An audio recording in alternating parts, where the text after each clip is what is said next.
Mesdames et messieurs, bonsoir. D'abord, merci d'avoir répondu à notre invitation. Je voudrais, en préambule, remercier le président de la Chambre des commerces pour nous avoir reçus cet après-midi au sein de cette belle salle Gavarni. Donc, comme vous l'avez vu, alors, cher monsieur, sachez, mais notre ami vous en dira un peu plus, mais sachez que devant vous, vous avez principalement les membres du conseil d'administration de la CPME, 65. Je pense qu'au niveau du MEDEF, c'est un peu la même chose. Et nous avons aussi invité quelques membres de commissions diverses et variées qui ont des mandats importants au niveau national, au niveau départemental et au niveau régional. Donc on vous a pas invité et présenté l'ensemble des chefs d'entreprise, parce que sinon, j'aurais tendance à dire que l'amphithéâtre n'aurait pas été suffisamment grand, car le monde de l'entreprise dans les Hautes-Pyrénées est important. Et nous pensons qu'il était important que vous puissiez les rencontrer ou tout au moins faire passer un certain nombre de messages que les uns et les autres sauront colporter, si vous me permettez l'expression, aux chefs d'entreprise des Hautes-Pyrénées. Donc merci d'avoir répondu à notre invitation. À toi, Antoine, peut-être un mot. Merci Michel. Juste pour te dire qu'en face de toi, tu as les représentants, donc c'est PME, MEDEF, ce que dit Michel. Tu as à peu près un peu plus de 20 000 salariés devant toi.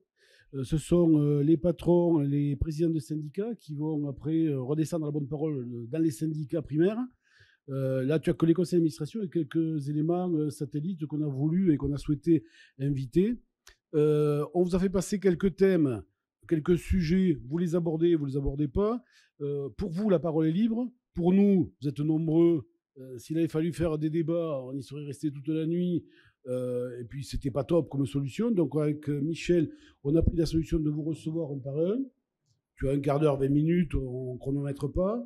Ce qu'ils n'ont pas compris, c'est que le côté droit n'est pas occupé. Alors, ils ont dû se mettre à droite en rentrant, alors que pour toi, tu sais, parce que toute la soirée, ils vont faire droite, gauche, milieu. Donc, c'est parti. Tu mets ton chronomètre ou tu ne le mets pas. La parole est à toi. Tu peux développer ce que tu comptes faire sur notre beau territoire. Le micro est allumé. Parfait.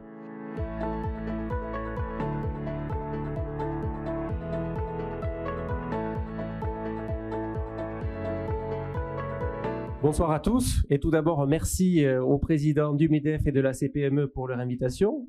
Merci également à la Chambre de commerce et d'industrie de nous accueillir ce soir. Je crois que la première chose à faire est de vous donner quelques mots de présentation parce que nous ne nous connaissons pas tous. Certains d'entre nous connaissons, mais je tiens à vous expliquer en 2 mots d'où je viens pour mieux ensuite vous proposer les projets que je peux avoir pour le département des Hautes-Pyrénées. Je suis Romain Giral, j'ai 39 ans. Je suis candidat Les Républicains sur la première circonscription des Hautes-Pyrénées. Je suis avocat au barreau de Tarbes. Mais je suis surtout quelqu'un d'assez sensibilisé au milieu de l'entreprise par l'histoire familiale. Je suis issu d'une lignée de commerçants du côté paternel, par mes grands-parents tout d'abord, mes parents ensuite, tandis que du côté maternel, c'était plutôt la filière agricole qui était représentée.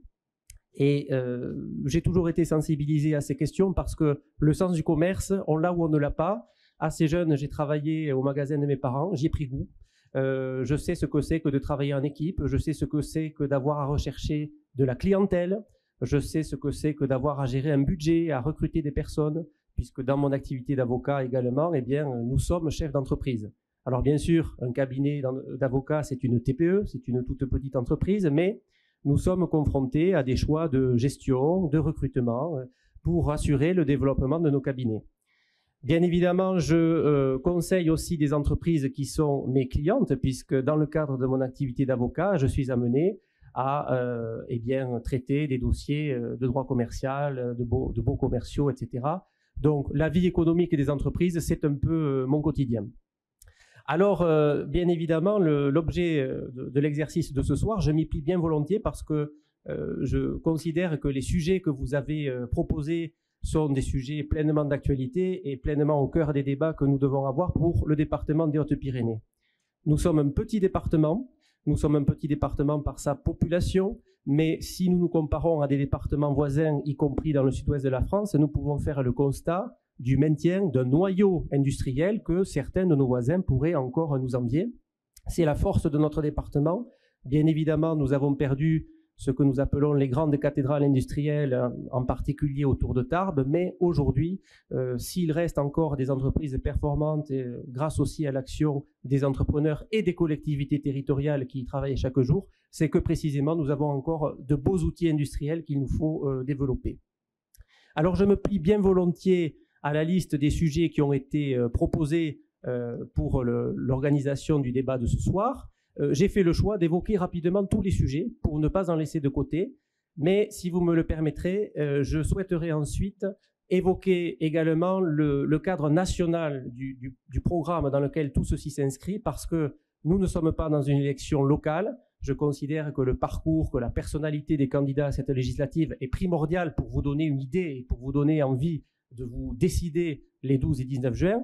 Mais il ne faut pas oublier que nous élisons des représentants au Parlement et des représentants de la nation. Et donc, en fin d'intervention, si vous m'y autorisez, je souhaiterais donner quelques grandes lignes de ce que sera aussi notre programme au niveau national. Alors, abordant dans l'ordre que vous nous avez proposé les thèmes qui doivent être développés ce soir, sur le premier point, la redynamisation des centres-villes. Il faut être honnête et reconnaître que dans le bilan de la mandature qui s'achève, cette question de la redynamisation des centres-villes a été prise en considération. Sans doute y a-t-il d'autres choses à faire, mais je reconnais que ce sujet est un sujet dont s'est emparé l'État et à ce titre, il faut savoir aussi reconnaître ce qui marche. La redynamisation des centres-villes, ça passe d'abord par l'action des collectivités territoriales, mais s'il n'y avait pas eu un accompagnement de l'État à travers notamment le plan Action Cœur de Ville, nous n'aurions pas pu avoir l'effet de levier nécessaire pour engager tout ce qui a été fait, notamment dans notre département, à Tarbes et à Lourdes. Je rajoute que d'autres collectivités s'emparent du sujet, je pense notamment au Conseil régional d'Occitanie, qui, à travers d'autres dispositifs, comme celui des plans pour la revitalisation des centres-bourgs, accompagne aussi des communes, souvent plus petites que Tarbes et Lourdes, mais il y a un travail à faire à ce sujet. Néanmoins, et j'allais dire, c'est le fils et petit-fils de commerçants auréanais qui vous parlent, je pense que tôt ou tard, il faudra avoir une vraie réflexion sur la législation applicable en matière d'immobilier commercial dans la périphérie des villes. Des choses ont commencé à être tracées, des directions ont commencé à être tracées à cet égard à travers divers dispositifs législatifs, mais en tant que client moi-même de ces commerçants de centre-ville, j'avoue avoir de plus en plus de difficultés à admettre que l'extension des zones commerciales autour de nos villes soit une extension sans fin. C'est par phase, il y a des paliers et il peut arriver que pendant des paliers de 5 à 6 ans, il n'y ait pas eu trop de développement de cet immobilier commercial autour des villes, mais on s'aperçoit que quand on fait le bilan au bout de 10 ans, 15 ans, c'est reparti. C'est reparti. Et donc, en tant que législateur, je serais assez favorable, et c'est aussi une proposition qui est portée par les Républicains, à encadrer davantage le développement de l'immobilier commercial. Vous avez ensuite proposé le sujet de l'éducation et des formations à proposer sur notre territoire.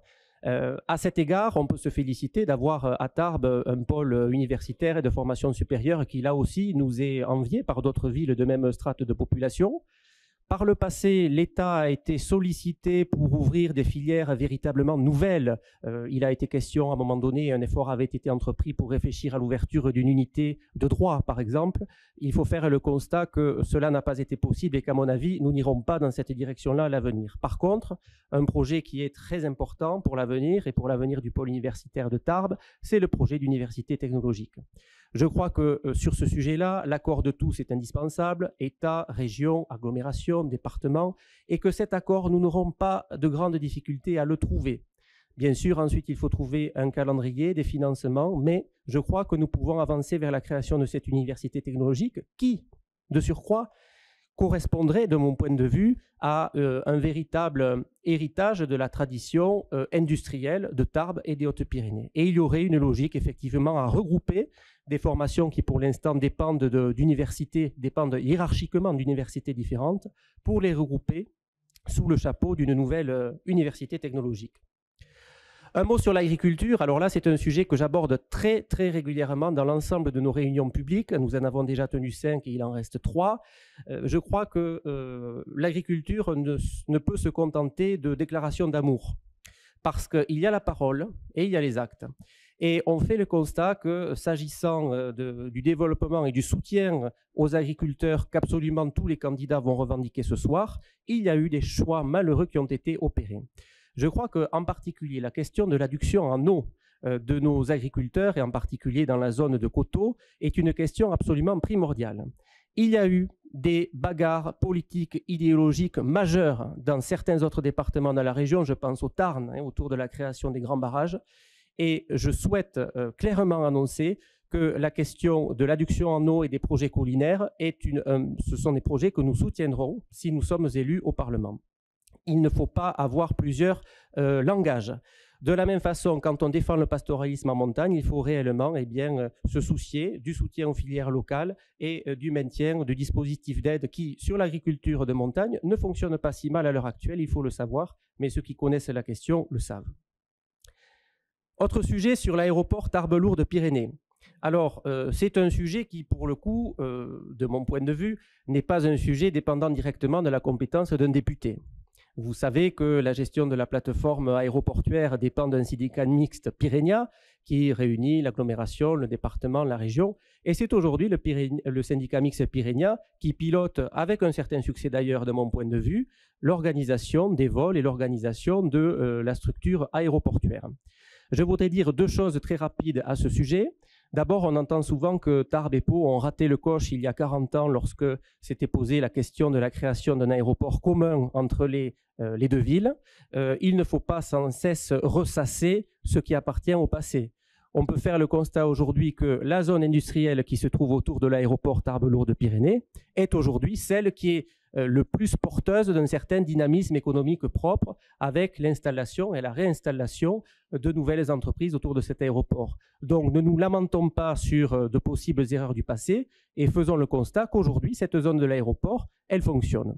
Ensuite, sur les lignes ouvertes depuis cet aéroport, je salue l'évolution très notable du catalogue et du panel de lignes qui ont été ouvertes depuis cet aéroport depuis maintenant environ 4 ans, 5 ans.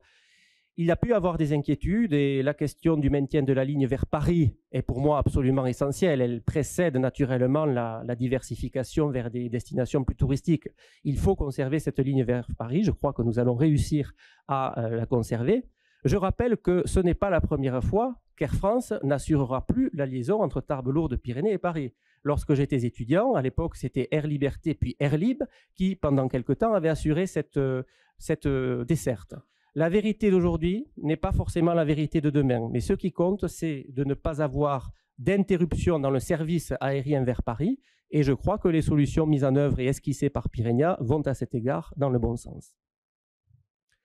Ensuite, des sujets que je vais regrouper entre eux, si vous me le permettez, parce qu'ils sont assez largement liés, Lourdes, le tourisme et l'avenir de notre montagne. Pour moi, ce sont des sujets qui sont totalement imbriqués parce que chacun sait que Lourdes est une porte d'entrée vers notre département qui peine à retrouver la clientèle passée, mais qui, naturellement, met tout en œuvre pour y parvenir. Je voudrais vous parler brièvement du plan Avenir Lourdes que nous avons intégralement et sans hésitation aucune soutenu avec mes collègues du groupe Les Républicains au Conseil régional d'Occitanie, non pas parce qu'il s'agissait d'une prise de position politique, mais parce que ce plan Avenir Lourdes, il est porté par tous les acteurs, l'agglomération, la mairie de Lourdes, la région. Sachez qu'en ce qui concerne le conseil régional, ce plan a été voté à l'unanimité des membres du conseil régional. Et je m'en félicite. Pourquoi ? Parce que d'une part, c'est un plan qui ouvre des perspectives sur l'avenir, avec un horizon 2030, avec 3 phases qui sont séquencées, et surtout avec des financements publics qui sont fléchés pour chacune des étapes. Je considère que les plans qui figurent dans ce plan Avenir Lourdes vont dans le bon sens. Il y a des projets d'urbanisme, il y a le projet de centre de congrès. autant d'outils qui doivent permettre ce qui est en réalité le seul objectif, à savoir recréer du flux de visites pour qu'à nouveau, on puisse approcher des fréquentations passées qu'a connues Lourdes. Bien évidemment, le chantier sera difficile. Nous ne retrouverons pas la fréquentation lourdaise en l'espace de 2 ou 3 saisons, nous le savons, mais à tout le moins, faisons le constat que ce plan Avenir Lourdes va dans la bonne direction. Si on monte un peu plus haut dans la montagne, se pose la question de l'avenir de nos stations de ski, du tourisme hivernal et du tourisme désormais appelé à devenir 4 saisons. Alors à cet égard, je crois que les stations n'ont pas attendu les élections législatives, et bien heureusement pour elles, pour commencer à se réinventer. Quand on fait un tour d'horizon de ce qui se passe dans les stations du département, que ce soit au Grand Tourmalet versant la Mongie, que ce soit à Pio-en-Galie, que ce soit dans la vallée des Gaves, avec par exemple le projet de rapprochement entre Cotteret et Luz, on s'aperçoit que les stations sont déjà dans l'étape d'après. Et elles ont raison d'y être parce que les défis, ils sont connus. C'est d'abord la cherté des forfaits de ski, avec notamment l'invention de nouveaux modèles d'hébergement. Il y a des expériences qui ont été tentées à ce sujet. Toutes ne sont pas concluantes, mais à tout le moins, je crois que tous les acteurs économiques ont intégré la nécessité d'offrir une offre meilleur marché pour conserver une clientèle familiale de ski. C'est très important. Et puis ensuite, on ne pourra pas contourner la question de l'accueil et de la façon dont on recrute des saisonniers. À cet égard, plusieurs chantiers sont sur la table, la rémunération, les conditions d'accueil, les conditions de logement. Je considère qu'il faut, à cet égard, que les entreprises se projettent elles aussi quelque part dans le monde d'après. Elles ont commencé à le faire. Elles ont commencé à le faire, mais sur la question de l'hébergement des saisonniers, il reste du chemin à parcourir. Je crois beaucoup à l'avenir du tourisme dans notre département. Nous avons bien sûr des pépites absolues en la matière. Je crois que le redémarrage de Lourdes, qui est la locomotive, grand site d'Occitanie, etc., permettra aussi ensuite de rediffuser une fréquentation touristique et des flux touristiques vers l'ensemble des vallées. Voilà un peu comment je vois l'avenir du tourisme dans notre département. Alors, comme je l'avais annoncé en introduction de mon propos, et j'en terminerai par là, je voudrais vous dire que cette élection législative, elle a une double dimension. C'est une élection locale, à bien des égards, et c'est aussi, à bien des égards, une élection nationale. Les députés qui seront élus seront des députés qui appartiendront à des groupes, qui se situeront dans une majorité ou dans une opposition, et qui doivent, j'allais dire, la clarté à leurs électeurs. Et de notre point de vue, la grande question à remettre au centre du débat politique, c'est la question du travail, de sa rémunération, de sa reconnaissance. 2 mots à ce sujet et j'en aurai terminé. Depuis 10 ans, à peu près, je le daterai ainsi, tout le monde fait le constat des difficultés de recrutement des entreprises. Tout le monde fait le constat d'une modification du rapport des salariés au travail. Et je dirais qu'à cet égard, la crise Covid a joué un rôle accélérateur absolument phénoménal. Pourquoi ? Parce que par de nouvelles habitudes prises, une certaine sédentarisation avec le télétravail, qui par ailleurs peut apporter des solutions, je ne suis pas contre le télétravail philosophiquement, mais il y a une modification du rapport au travail et une difficulté accrue de recruter des salariés, et en particulier des jeunes salariés, dans nos départements.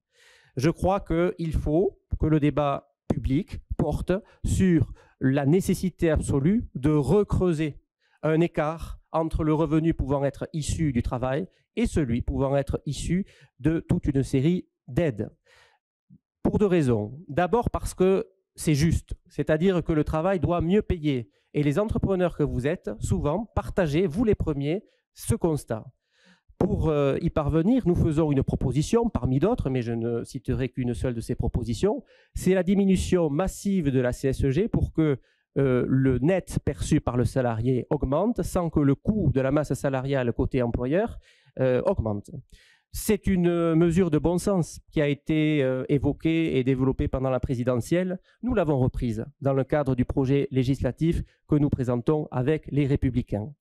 Et puis, c'est une nécessité également à l'égard de personnes qui sont depuis trop longtemps sorties du circuit du travail. Nous faisons tous le constat et nous connaissons des personnes autour de nous, dans nos entourages amicaux, familiaux. Nous connaissons trop de personnes qui sont sorties du circuit, pour parler simplement, et qu'il faut ramener vers le circuit. Et donc, la désocialisation absolue qu'entraîne la persistance d'un mode de vie associé ou couplé à la seule perception d'aide et qui ne fait plus aucunement référence à une notion de travail, c'est dramatique. Et c'est pour moi l'un des grands drames de notre pays. Cette question, elle n'est pas nouvelle. Elle avait été évoquée lors de la présidentielle 2017. Elle a encore été lors de la présidentielle 2022. Et autant je me suis autorisé tout à l'heure à donner un bon point au pouvoir sortant sur la question des centres-villes, autant je considère que sur ce sujet-là, nous sommes restés proches de la page blanche. Et dire le contraire, ce n'est pas dire la vérité. En tout cas, nous défendons une position dans laquelle il faudra assumer beaucoup plus clairement une revalorisation du travail et de la juste rémunération du travail. Ça peut faire grincer des dents parce que ça suppose de faire des économies par ailleurs. C'est un risque à prendre. Je crois que nous n'aurons pas à le regretter. Voilà ce que je voulais vous dire et naturellement, je suis à votre disposition si vous souhaitez à votre tour m'interroger sur tel ou tel point. Je vous remercie. Très bien, merci. Simplement, au titre de la CPME, Monsieur Giral, je voudrais vous dire que à chaque candidat, d'ailleurs, je vais vous faire passer un document de réflexion qu'a mené la CPME qui s'appelle Cap France, parce qu'il y a un certain nombre de propositions qu'il serait intéressant peut-être de reprendre ou tout au moins d'analyser.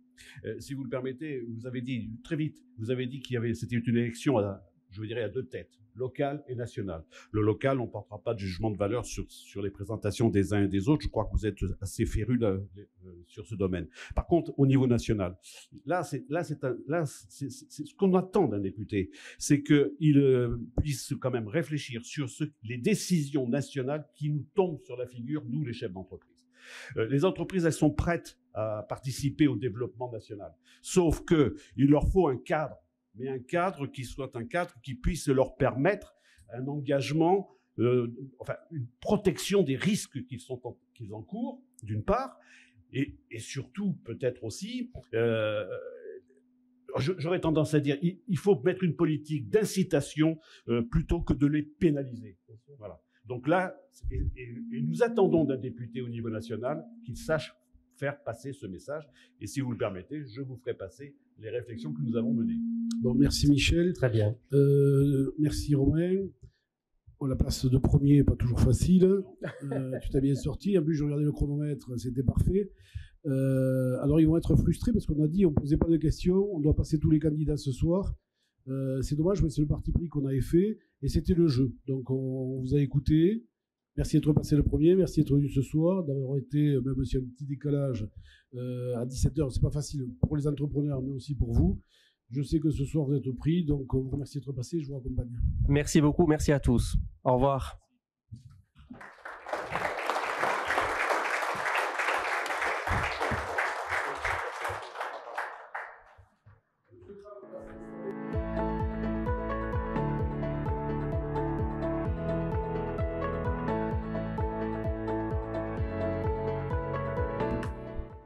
Le premier, j'ai commencé, Antoine, tu fais le deuxième, tu fais la production du deuxième. Donc, merci à M. Kramp de s'être déplacé. Vous avez en face de vous, M. Kramp, un peu plus de 20 000 salariés, les membres du conseil de la CPME et du MEDEF, quelques membres du conseil aussi de la Fédération du bâtiment, quelques membres extérieurs, satellites de tous nos organismes. Ensuite, les présidents de groupe distilleront l'information que vous allez donner ce soir. Donc, vous avez un quart d'heure, 20 minutes, on n'est pas à 30 secondes de près. Feu Jérôme. Très bien. Mesdames et messieurs, bonsoir. Messieurs les présidents, bonsoir. Merci en tout cas de nous avoir invités à pouvoir s'exprimer devant vous ce soir. Je souligne cette initiative qui est pour moi très importante et j'apprécie d'autant plus les thèmes que vous avez souhaité aborder ce soir parce que je reconnais dans ces interrogations qui vous préoccupent, le travail du futur député qui devra en permanence se préoccuper de son territoire, avoir bien sûr son rôle d'élu national, de siéger à l'Assemblée, voter les lois, contrôler l'action du gouvernement, mettre en capacité en permanence de mesurer les impacts de chaque loi, de chaque décision sur son territoire et notamment sur le monde économique que vous représentez.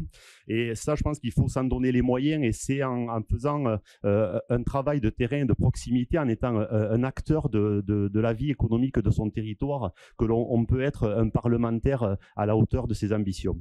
Ma candidature à cette fonction de député, c'est tout d'abord une candidature de passion, une candidature de territoire. Je suis né dans les Hautes-Pyrénées et je n'ai jamais quitté mon département et mon village de Bordères-sur-l'Échesse. Je suis attaché à mon territoire et j'ai également à mettre à profit de ce territoire mes diverses expériences. Tout d'abord, mon expérience dans la vie publique, puisque je suis maire de Bordères-sur-l'Échesse. J'ai été élu en 2008, maire adjoint à l'associatif et à l'urbanisme. Je suis devenu maire en 2017. Réélu en 2020, je suis également vice-président de la communauté d'agglomération Tarbes-Lourdes-Pyrénées.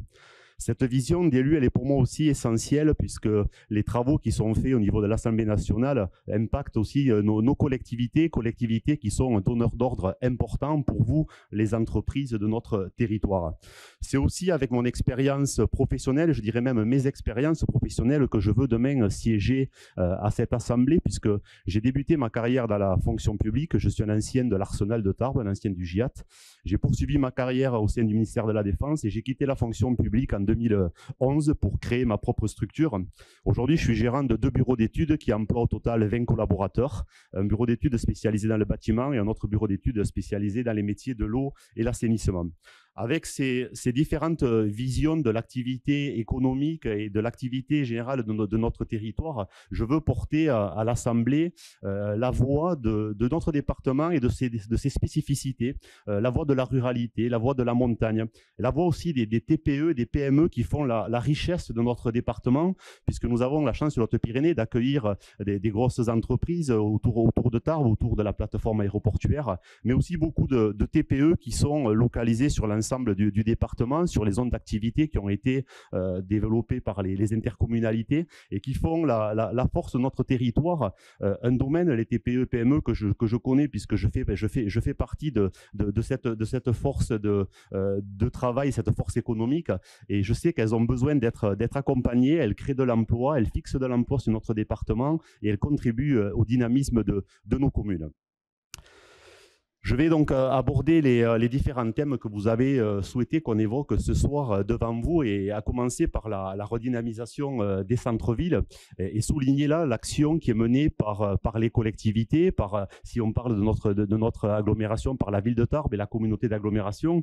Souligner également l'action qui a été mise en œuvre par le gouvernement et qui sera prolongée jusqu'en 2026, à savoir l'action Cœur de Ville, qui concerne 222 villes sur le territoire, et 5 milliards de budget destinés à promouvoir ces centres-bourgs. Vous dire qu'il est, à mes yeux, important que l'on puisse avoir en permanence un diagnostic en temps réel de ce qui est la vie de nos centres-villes, un outil de diagnostic, un outil qui permette de mesurer la vacance des locaux commerciaux et des locaux de services, et faire en sorte que demain on puisse reconcentrer l'activité commerciale, faire en sorte qu'il n'y ait pas de dents creuses, et un peu comme cela est fait dans les centres commerciaux, qu'on vienne créer des zones de rencontres, des zones de convivialité au cœur des commerces, s'adapter également à l'évolution du commerce en pratiquant, s'il y a lieu, du remembrement de locaux commerciaux, s'adapter à la nouvelle demande du commerce, des surfaces d'exposition de plus en plus importantes. Également, accompagner les porteurs de projets et, je dirais, sous la forme d'un guichet unique, pouvoir permettre à un investisseur, quel qu'il soit, qui puisse rencontrer dès les premières rencontres les acteurs et les décideurs locaux qui lui faciliteront l'implantation et l'installation, et éviter pour tout chef d'entreprise que nous sommes d'avoir à passer un peu trop de temps dans des démarches administratives qui seraient néfastes et préjudiciables à la réactivité. Également, il est pour moi important, je pense, d'accompagner de manière fiscale le commerce de proximité et faire une différence avec le commerce en ligne, faire en sorte que le commerce physique soit compensé et que les charges d'exploitation, les charges de locaux puissent être compensées par une défiscalisation adaptée, et faire que demain ce commerce de proximité puisse être pérennisé. Et bien entendu, si on veut générer de la fréquentation en centre-ville, c'est aussi en mixant l'activité entre l'activité de commerce, l'activité de loisirs. l'activité de service à usage fréquent et bien entendu par aussi une rénovation des logements en centre-ville, ce qui est aujourd'hui déjà enclenché et qui mérite d'être approfondi avec des aides ciblées notamment sur de la rénovation thermique. Et c'est en créant cette fréquentation en centre-ville et en améliorant l'accessibilité et notamment la piétonisation des centres-bourgs qui pour moi est une condition essentielle à la fréquentation des commerces. On pourra demain redonner du dynamisme à nos centres-bourgs. Ensuite, vous parlez de formation et de formation notamment sur notre territoire. Les formations sur notre territoire, je pense qu'elles doivent d'une part tenir compte bien sûr du tissu économique qui compose notre territoire, à savoir le tourisme, l'agriculture, le bâtiment et les travaux publics, l'aéronautique, le ferroviaire, la céramique, des métiers à technicité élevée, tout ce qui touche également aux énergies renouvelables, et puis faire en sorte que demain les cursus de formation professionnelle qui seront proposés sur notre territoire, et je pense notamment à l'IUT et à l'école d'ingénieurs qui, j'espère, demain pourront se regrouper et offrir sur Tarbes un véritable pôle universitaire compétitif.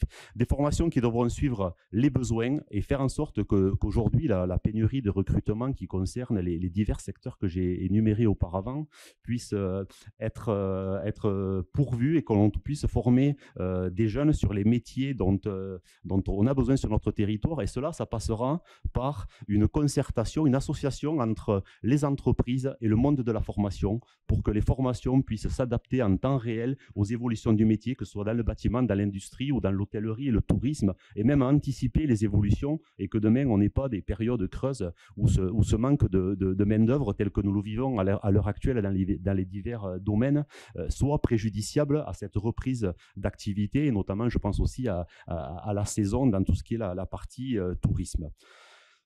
Je suis également convaincu que l'alternance et l'apprentissage sont des filières de formation qui sont adaptées pour l'insertion des jeunes dans la vie professionnelle. Et même si aujourd'hui de gros efforts sont faits pour promouvoir ces types d'éducation, je pense qu'on peut aller encore plus loin et aujourd'hui inciter les entreprises qui convertiront cet apprentissage par des contrats à durée indéterminée sous forme de gratification ou autre, faire en sorte que demain les entreprises soient encore incitées, accompagnées dans cette démarche de formation professionnelle. Et enfin, conclure sur ce sujet en disant qu'il est pour moi urgent que l'on remette un véritable lien humain entre le monde étudiant et le monde du travail et qu'on arrête de faire choisir des carrières professionnelles à nos jeunes à travers une plateforme numérique qui s'appelle Parcoursup et qu'enfin on fasse toucher du doigt les métiers que l'on peut découvrir sur notre territoire. Et je veux souligner ici les initiatives qui sont menées sur notre département. Je pense notamment aux journées portes ouvertes du bâtiment, au salon Epivag qui a eu lieu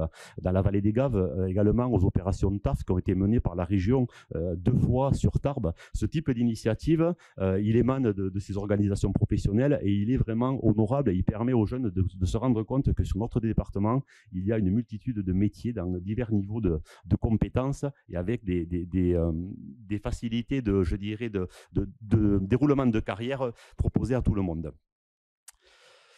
Quelques mots sur l'agriculture qui est une des forces économiques de notre territoire et une agriculture qui est en difficulté à divers titres, notamment par la perte des exploitations, puisqu'on a perdu en France en 30 ans la moitié des exploitations agricoles et c'est le cas aussi sur notre département, lié à plusieurs facteurs. D'une part, le manque d'attractivité du métier, notamment la vision à moyen terme des revenus qui sont fournis par ce métier-là, le manque de rigueur dans l'application des lois qui ont été votées au niveau national, et je parle là des lois Egalim, y compris dans sa version 2, qui font qu'aujourd'hui les contrats qui ont été signés entre les agriculteurs et les distributeurs ne sont pas respectés, surtout ne permettent pas d'avoir une visibilité à long terme sur les revenus, et notamment des contrats qui ne prennent pas en compte l'évolution du coût des charges, et lorsqu'on subit comme aujourd'hui des prix de l'énergie qui ont augmenté de 30 à 60% selon le type d'énergie, cela devient aujourd'hui insupportable pour les agriculteurs. Une reprise d'activité aussi rendue difficile par l'accession au foncier. Alors même si aujourd'hui en Occitanie, il y a un million d'hectares disponibles et que la région Occitanie, par l'intermédiaire d'une foncière, est en train de mettre en place un outil d'accession au foncier, il y a aujourd'hui un écueil fiscal lorsqu'il s'agit de reprise d'activité d'exploitation familiale qui fait que cela échoue. Il y a lieu là aussi de réfléchir à mettre en place demain des outils, surtout des allègements fiscaux qui permettront aux enfants d'agriculteurs de pouvoir reprendre de l'exploitation et ne pas se retrouver face à cette étape infranchissable. Et enfin, parler d'un sujet important qui concerne l'agriculture, à savoir l'eau. On a la chance sur notre département d'avoir de l'eau en abondance sur notre zone de montagne, mais d'arriver également à une autre période de l'année à manquer d'eau sur la partie nord du département. Et je pense qu'il est urgent de se mettre autour de la table, toutes forces confondues, institutionnelles et diverses organisations professionnelles, et faire en sorte que demain on puisse sécuriser cette ressource en eau et répondre aux besoins, un besoin qui a été quantifié, puisque le projet de territoire qui a été élaboré sur le nord du département fait aujourd'hui ressortir un besoin de 5 millions de mètres cubes d'eau qui doivent être stockés afin de permettre d'une part aux agriculteurs de pouvoir irriguer leur culture, mais également un sujet important, pouvoir permettre à nos stations d'épuration de pouvoir continuer à fonctionner, parce que si demain on a un niveau d'étiage qui est insuffisant dans nos cours d'eau, on ne pourra plus faire fonctionner nos stations d'épuration et ça deviendra alors là un problème dramatique. Donc cette ressource en eau, elle mérite d'être sécurisée. Je pense qu'il faut briser les tabous et se mettre autour de la table et avancer sur ce sujet-là. 2 mots sur l'aéroport Tarbes-Lourdes-Pyrénées. Tout d'abord, vous dire que je me réjouis que le tribunal administratif ait rendu lundi une décision qui fait que l'activité de la ligne va reprendre au mois de juillet. Pour moi, cette liaison aérienne, elle est indispensable. La connexion des Hautes-Pyrénées avec la capitale, c'est un outil économique, un outil touristique, un outil de développement qui doit perdurer. Et j'espère que demain, cette concurrence entre les départements des Pyrénées-Atlantiques et des Hautes-Pyrénées, menée bien sûr unilatéralement, je ne dirai pas de quelle part, cessera et fera en sorte que l'on puisse avoir entre Tarbes et Pau une exploitation commune de ces 2 aéroports, pourquoi pas avec la même compagnie, soit avec les mêmes conditions tarifaires, mais faire en sorte que cette concurrence cesse, parce qu'on a besoin, autant eux que nous, d'avoir un aéroport proche qui fonctionne. Vous avez souhaité que je vous parle du tourisme et de nos vallées, et qui est un sujet important. On a cette richesse dans notre Pyrénées d'avoir un tourisme qui fonctionne en été, un tourisme qui fonctionne en hiver, mais un tourisme qui doit aussi s'adapter aux évolutions climatiques. C'est là une inconnue, mais c'est une inconnue qu'il faut mesurer et surtout prendre en compte dans les investissements qui seront faits à l'avenir. Le tourisme en montagne est en augmentation. C'est lié certes au phénomène Covid, mais c'est aussi, je dirais, une évolution des mentalités, mais un tourisme qui est de plus en plus demandeur de qualité. Et je pense que demain, il faudra, sur notre département, répondre à ce besoin et être en mesure de proposer aux touristes une offre globale de qualité avec des activités qui ont évolué, de la randonnée, du VTT, du thermoludisme et d'autres activités ludiques, mais tout ça avec autour des services de qualité, répondre à cette offre globale d'hébergement, de restauration, de services, que ce soit pour la pratique du cyclisme ou toute autre discipline. Et ça, c'est un travail qui doit être mené par les socioprofessionnels avec l'accompagnement, bien sûr, des collectivités et puis des politiques et parlementaires pour répondre, parce qu'on a un véritable potentiel et je pense qu'il faut continuer à le développer. Et enfin, un sujet également important, c'est l'accès à nos vallées, l'accès en montagne, et notamment le dernier kilomètre. Lorsqu'on parle mobilité, on a des sites naturels qui méritent d'être connus et donc qui aujourd'hui accueillent de plus en plus de monde. Cette surfréquentation, il faut la gérer et s'y adapter. Et pourquoi pas demain, et je pense que c'est même indispensable, mettre en place des moyens de transport doux, des moyens de transport propres qui permettront d'amener les touristes sur nos sites naturels, faire en sorte qu'on n'accumule pas les véhicules en haut de nos montagnes, et puis également se mettre autour de la table pour anticiper les conflits d'usage qui viendront demain entre les différentes pratiques qui se déroulent sur nos massifs, que ce soit la randonnée, la chasse, le pastoralisme, et que chacun trouve sa place et son temps pour se réaliser. Enfin, un dernier point sur nos vallées concernant le foncier et l'urbanisme. Et là, je pense qu'il y a aussi un sujet préoccupant. Le foncier sur nos vallées qui a pris une valeur très importante ces dernières années, liée notamment au phénomène de résidences secondaires qui sont venus s'implanter et qui aujourd'hui posent un problème, à savoir que les enfants de nos villages dans la vallée ne pourront plus bâtir. D'une part lié au prix du foncier et d'autre part lié également à la disposition du foncier, à savoir l'application de cette fameuse loi ZAN, qui pour moi est une aberration. Je ne comprends pas comment on peut aujourd'hui faire de l'aménagement du territoire par l'application d'une simple formule mathématique qu'on trouverait normale d'application entre des villes comme Toulouse et d'autres villes comme Gavarnie ou Argelès-Gazost. Le développement territorial, le développement local, c'est l'affaire des élus de proximité. C'est quelque chose qui doit être fait en concertation avec le monde économique, avec le monde agricole, mais ça ne doit pas être l'application d'une formule mathématique. Il en va demain de la pérennité de nos communes, de la pérennité de nos écoles, de l'accueil de nouvelles familles, du renouvellement de générations dans nos villages. Et c'est pour moi demain un sujet qui doit être préoccupant et qui doit être traité en urgence. Les décrets d'application ne sont pas sortis, donc il est encore temps d'agir. Et je m'engage devant vous demain à intervenir à ce sujet-là.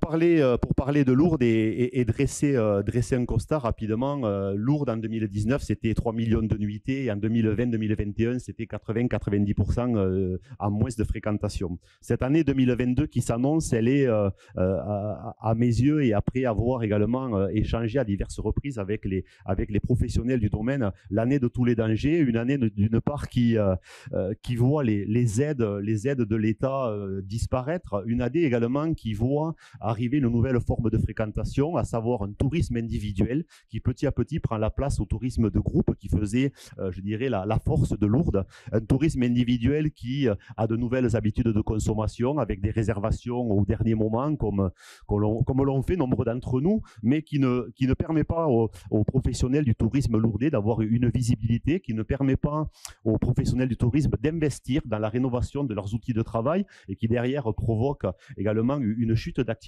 dans les métiers du bâtiment, notamment de la rénovation thermique, tout ce qui est climatisation et autres. Donc cette année 2022, elle va être difficile et je pense qu'il est important que l'on soit les élus et parlementaires aux côtés des professionnels et puis surtout qu'on écoute les professionnels parce que ceux qui connaissent le métier et ceux qui connaissent comment demain doit évoluer Lourdes, ce sont les professionnels en priorité et je pense que c'est un véritable travail de concertation qui doit être mené pour que demain Lourdes puisse se réinventer, puisse s'adapter, puisse se retrouver de sa splendeur et être un véritable produit d'attractivité pour notre département.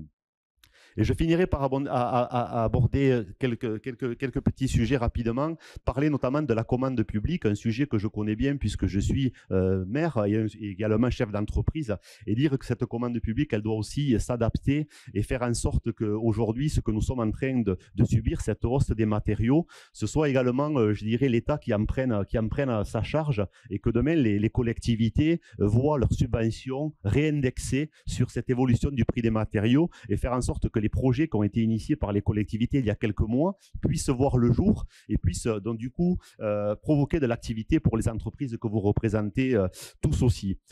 Et je suis également convaincu que la commande publique doit aussi être un outil facilitateur à l'économie locale et notamment en termes de trésorerie. Et je pense que demain, il sera important de modifier un petit peu ces règles-là et faire en sorte que les avances qui sont payées aujourd'hui sur les marchés de travaux puissent être augmentées et que ce ne soit pas les entreprises qui fassent la trésorerie des collectivités, mais bien l'inverse. Et enfin, parler un petit peu de TPE, PME, puisque c'est le sujet ce soir. Donc, comme je vous ai dit, je suis convaincu de la richesse de nos structures. Mais ces TPE, PME, elles ont aussi besoin d'avoir droit à une différenciation d'application des règles et que demain, la fiscalité qui s'applique à nos entreprises de taille réduite soit adaptée et que l'on puisse retrouver d'une part de la compétitivité et qu'on puisse également revaloriser le travail de nos salariés. Donc, je veux bien qu'on entende parler de revaloriser le SMIC à 1 500 €. Pour moi, ce n'est pas un aboutissement, c'est bien plus loin qu'il faut aller, c'est revaloriser le travail à condition de donner les moyens aux entreprises que vous êtes et que nous sommes en appliquant des règles fiscales et sociales différenciées pour les entreprises qui créent de l'emploi, qui développent et qui créent de l'emploi local. Et enfin, faire en sorte aussi que tout le monde lutte à armes égales et que les statuts qui ont été créés il y a quelques années pour exercer de l'activité professionnelle soient aujourd'hui des statuts, pourquoi pas, et je parle là du statut d'auto-entrepreneur, soient des statuts qui permettent de se lancer dans la vie professionnelle, mais que ce ne soit pas un statut qui se pérennise et qui crée une concurrence déloyale par rapport aux entreprises du bâtiment. Et vous êtes nombreux dans la salle à être ici ce soir.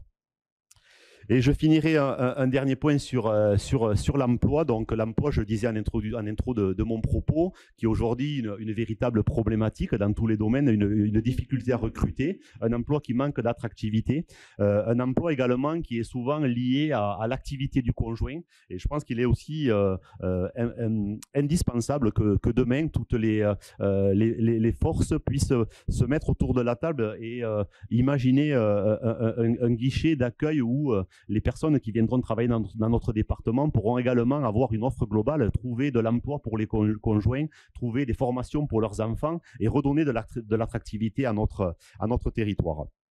Et un point sur l'emploi des saisonniers, qui est aussi aujourd'hui un sujet qui pose problème à l'amorce de la saison d'été. L'emploi des saisonniers qui doit aussi s'adapter à une demande et à une nouvelle pratique et faire en sorte que les saisonniers qui ont la chance de pouvoir travailler sur notre territoire en été ou en hiver puissent avoir une assise juridique qui leur permettra demain de pouvoir aller contracter un prêt de banque ou autre et imaginer des groupements d'employeurs qui permettront à ces saisonniers d'avoir tout au long de l'année une couverture sociale et avoir également une vision, une pérennité qui leur permettra d'avoir un véritable projet de vie et faire en sorte qu'on les garde sur notre territoire et que le problème que nous vivons aujourd'hui ne se reproduise pas. Je conclus juste la dernière phrase, juste pour vous dire que l'emploi, le pouvoir d'achat, la croissance, ce sont les entreprises qui en seront les acteurs à condition de leur en donner les moyens. Très bien. Je vous remercie de votre attention. Désolé, mais il faut quelqu'un qui...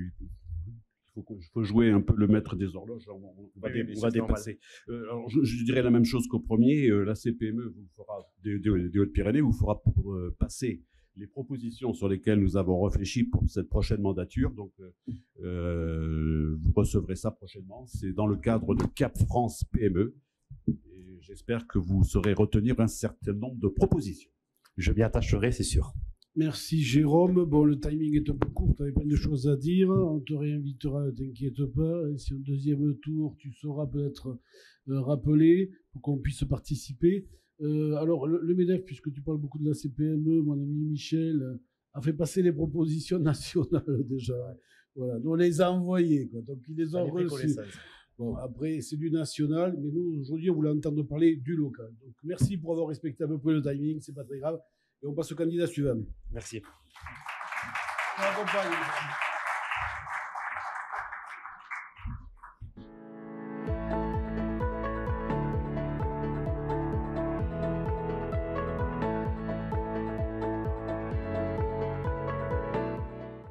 Bien, Monsieur Corne, bienvenue.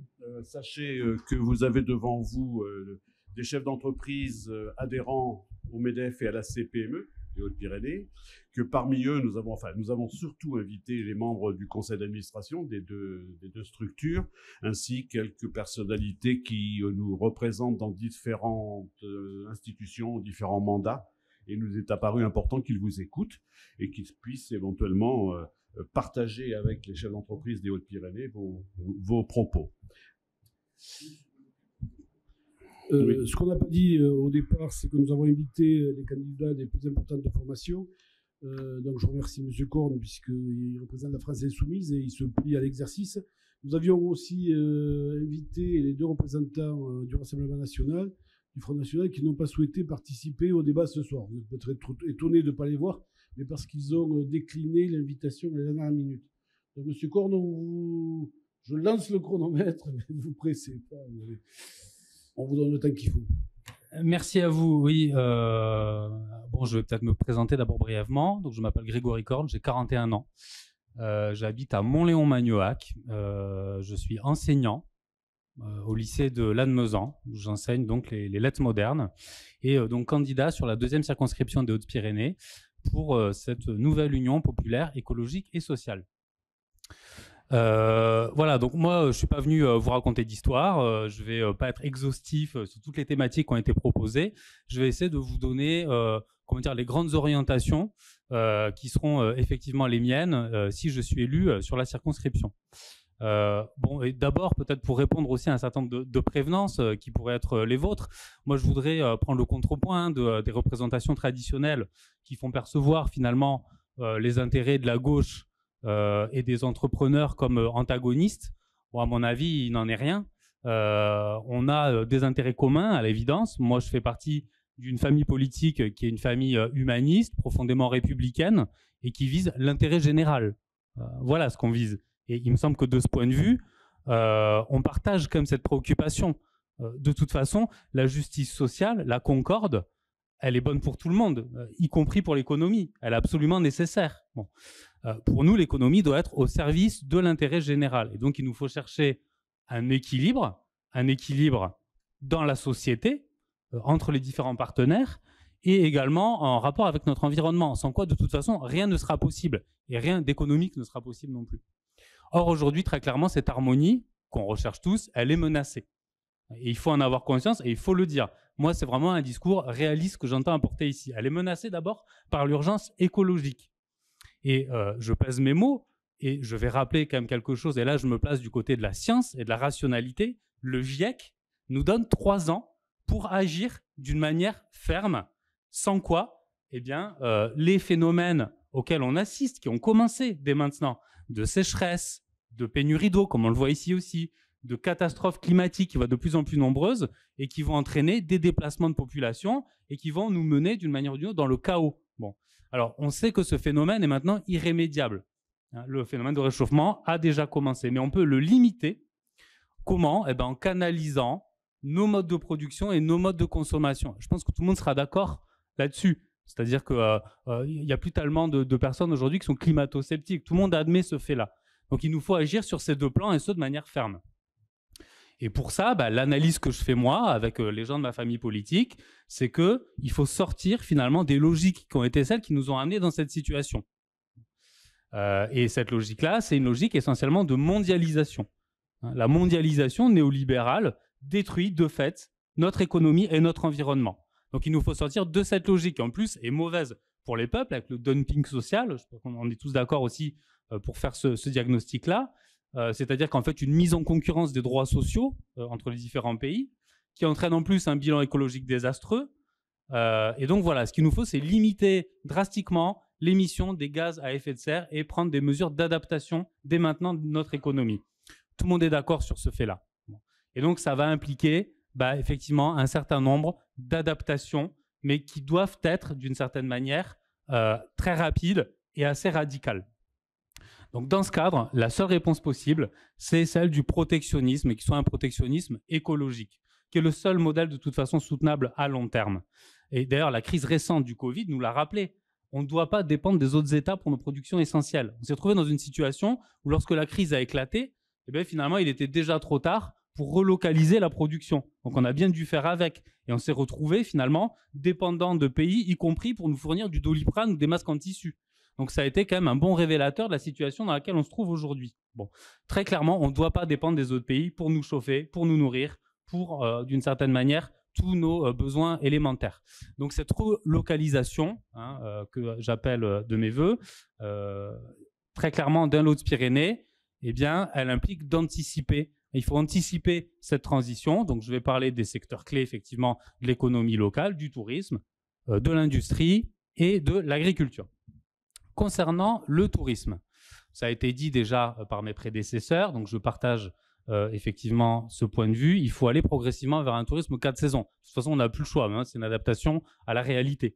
Donc un tourisme 4 saisons qui soit aussi ouvert à tous, qui soit un tourisme populaire, et donc à milieu des projets hors sol auxquels on assiste encore. Ce qu'il faut, c'est sortir du court-termisme. En fait, lorsqu'on voit les choses d'année en année, très clairement, on est dans le déni. Et on est dans le mensonge, y compris par rapport, et même surtout par rapport aux entrepreneurs que vous êtes, qui ont besoin d'avoir quand même une vue à long terme. Quand on parle de planification, D'ailleurs, j'ai vu que le vocabulaire nous a été repris par la majorité actuelle, ce qui est une très bonne chose à mon avis. Eh bien, ce qu'on veut dire, c'est qu'il faut protéger la ressource, il faut anticiper les phénomènes qui, de toute façon, sont irrémédiables et donc, eh bien, il faut s'y adapter et ce d'une manière claire. Par exemple, protéger l'eau. Hein, moi, je veux le dire clairement, ça veut dire arrêter avec les canons à neige. Et arrêter avec les canons à neige, eh bien, ça veut dire effectivement aller rapidement vers une restructuration des activités de tourisme en montagne. Et il y a plein de choses à faire de ce point de vue-là. On peut inventer effectivement 1000 choses. Il y a 1000 alternatives pour un tourisme qui sont un tourisme écologique et social, hein, qui donne à voir aussi les milieux, la biodiversité, mais tout en la préservant. Concernant la relocalisation de nos activités, je vais aussi parler de l'industrie locale. On va avoir besoin d'industries de pointe dans la bifurcation écologique, en particulier pour la production des énergies vertes. Et là, on a de quoi faire sur le territoire. On a quand même pas mal de fleurons industriels, par exemple concernant le ferroviaire. Nous, on est pour un redéploiement du ferroviaire. On sait qu'on doit avoir une réflexion collective sur le transport aérien qui est fortement émetteur de gaz à effet de serre. On l'a d'ailleurs au niveau national et évidemment, ça va impacter aussi ici notre territoire. Donc, on est pour un vaste plan de développement du ferroviaire. Alstom, c'est 900 emplois. On pense à Cave-Bagnères avec aussi la ligne Tarbes-Bagnères qui va se redéployer et c'est une excellente chose. On peut penser aussi à tout ce qui est de l'ordre de l'industrie chimique qui, là aussi, met en œuvre un savoir-faire dont on va avoir besoin dans la bifurcation écologique. Donc, on peut penser à Arkema, Imerys, Ferropem, toutes les entreprises sous-traitantes d'Airbus. Bon, il faut évoquer le sujet. En fait, ce sont des entreprises qui disposent toutes de secteurs recherche et développement qui sont aussi autant de laboratoires d'innovation potentiels pour le développement des technologies vertes. Donc, c'est-à-dire que dans le cas de la bifurcation écologique, on va aussi pouvoir proposer un tremplin pour que ces entreprises-là, après avoir eu une réflexion générale sur le transport aérien, hein, puisque sans doute il va falloir aller en déclinant progressivement, eh bien, puissent retrouver des moyens de maintenir leur activité d'une autre manière. Et il y a plein d'autres fleurons industriels. Il y a le pôle céramique, il y a SCT, Boostec, Palexica, etc., qui sont autant d'entreprises de pointe hein, qui vont servir aussi dans la grande planification écologique qu'on va mettre en place.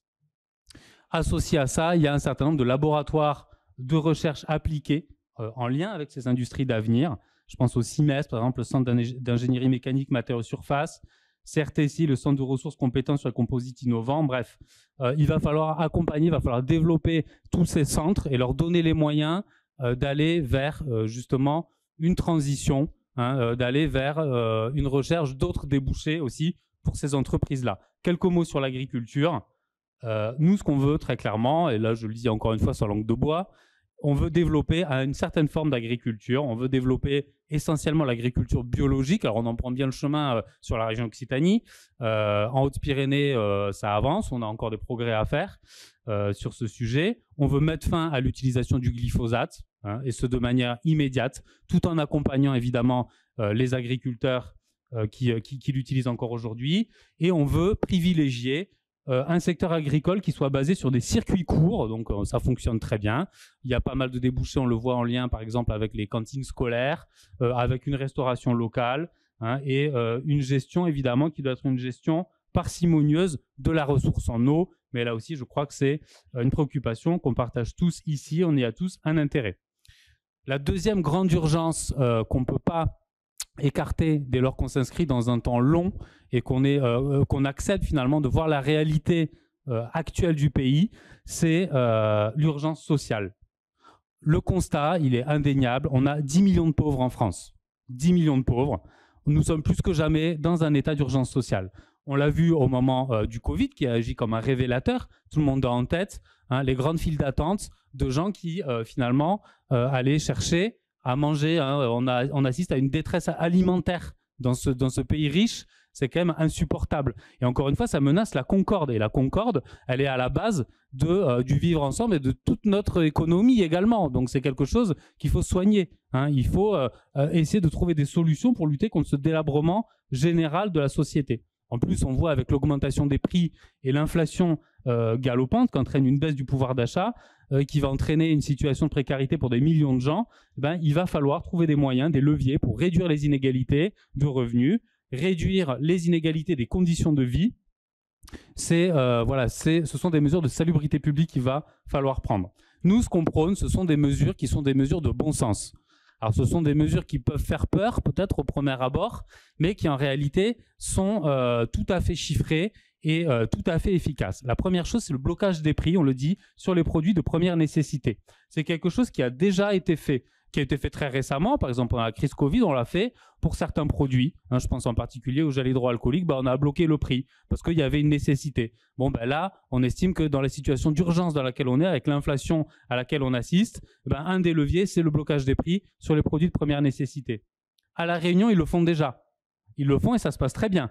Vous avez des représentants des producteurs, des consommateurs, de l'État, donc de la préfecture, qui s'entendent sur un prix juste qui est bloqué sur un panier de biens essentiels qui est décidé en commun. Et c'est quelque chose qui fonctionne bien.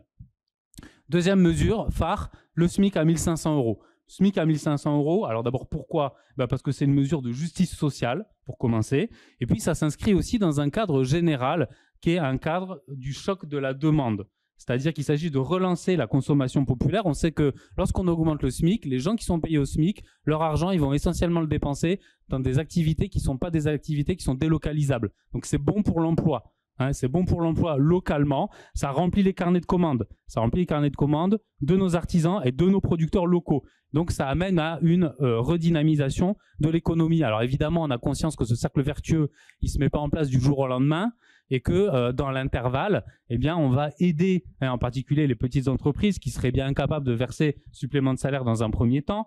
Il y aura une aide. Et puis, on peut imaginer aussi des systèmes vertueux de solidarité entre les entreprises, avec par exemple une caisse de péréquation qui permet de faire en sorte que les grandes entreprises payent davantage de cotisations que les petites. Et ainsi, on assiste à un rééquilibrage dans un premier temps, jusqu'à arriver à la redynamisation économique qui sera due au choc de la demande qu'on va mettre en place. Et puis après tout, ce sera bien légitime parce que je rappelle quand même que les entreprises du CAC 40 ont versé 80 milliards d'euros à leurs actionnaires l'an dernier. Bon, au passage. Dernier point pour lutter contre l'urgence sociale, c'est pérenniser les services publics.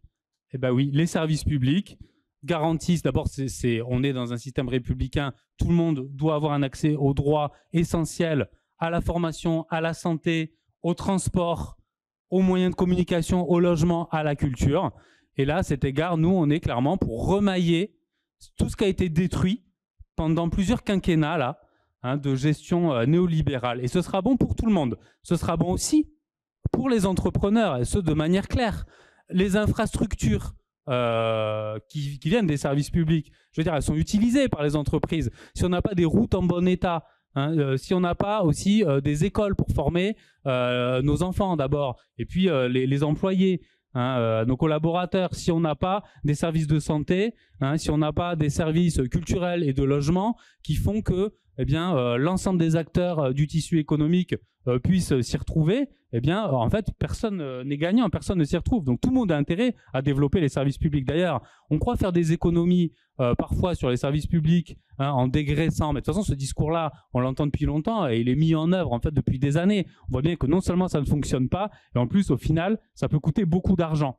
Et là, si on rappelle l'actualité récente, je vous rappelle la fermeture d'un service à Tarbes qui très clairement met des vies en danger sur l'hôpital de Tarbes, où dorénavant, un Haut-Pyrénéen, une Haute-Pyrénéenne qui fait un AVC devrait être envoyé à Toulouse ou à Pau avec des risques très importants pour sa survie. Voilà, c'est ça la situation dans laquelle on se retrouve aujourd'hui avec la politique qui a été menée. Je crois que personne ne peut accepter ça.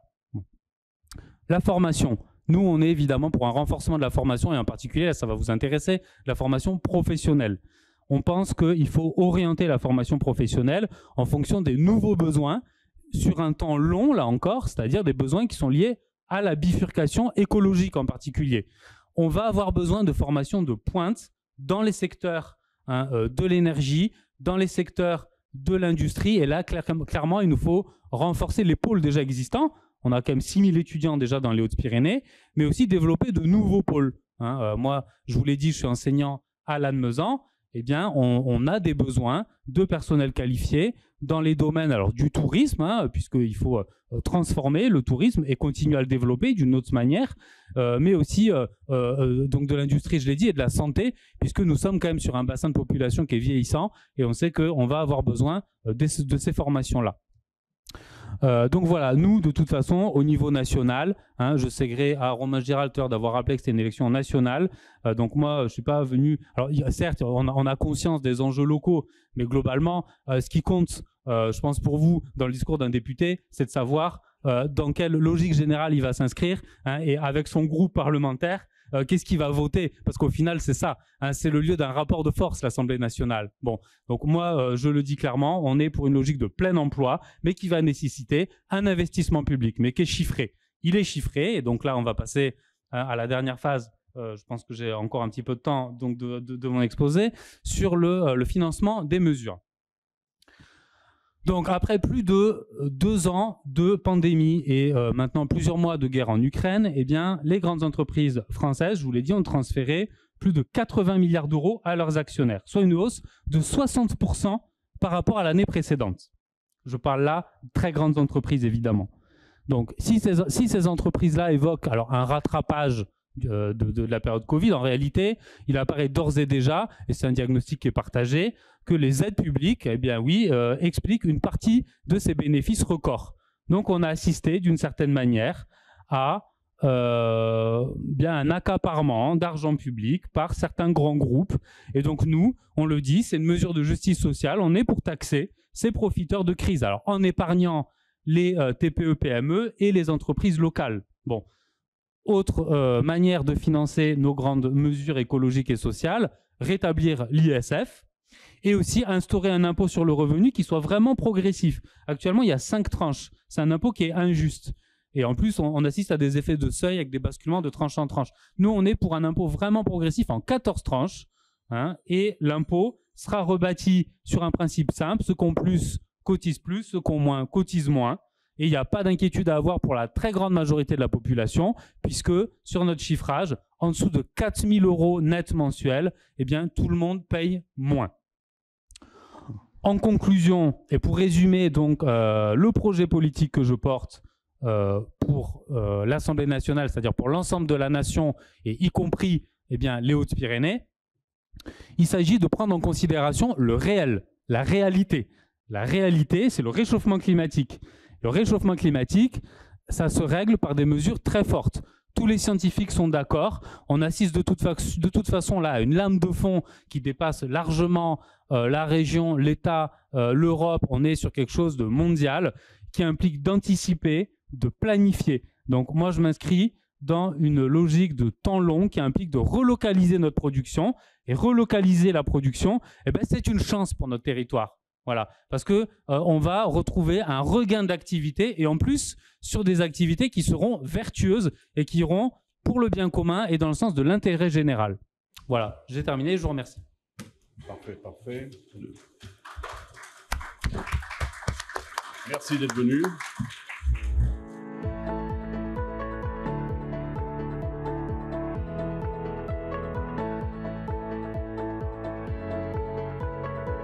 Merci, messieurs les présidents, mesdames, messieurs, merci de me laisser un petit moment pour vous parler un petit peu de l'économie, de l'industrie sur notre territoire.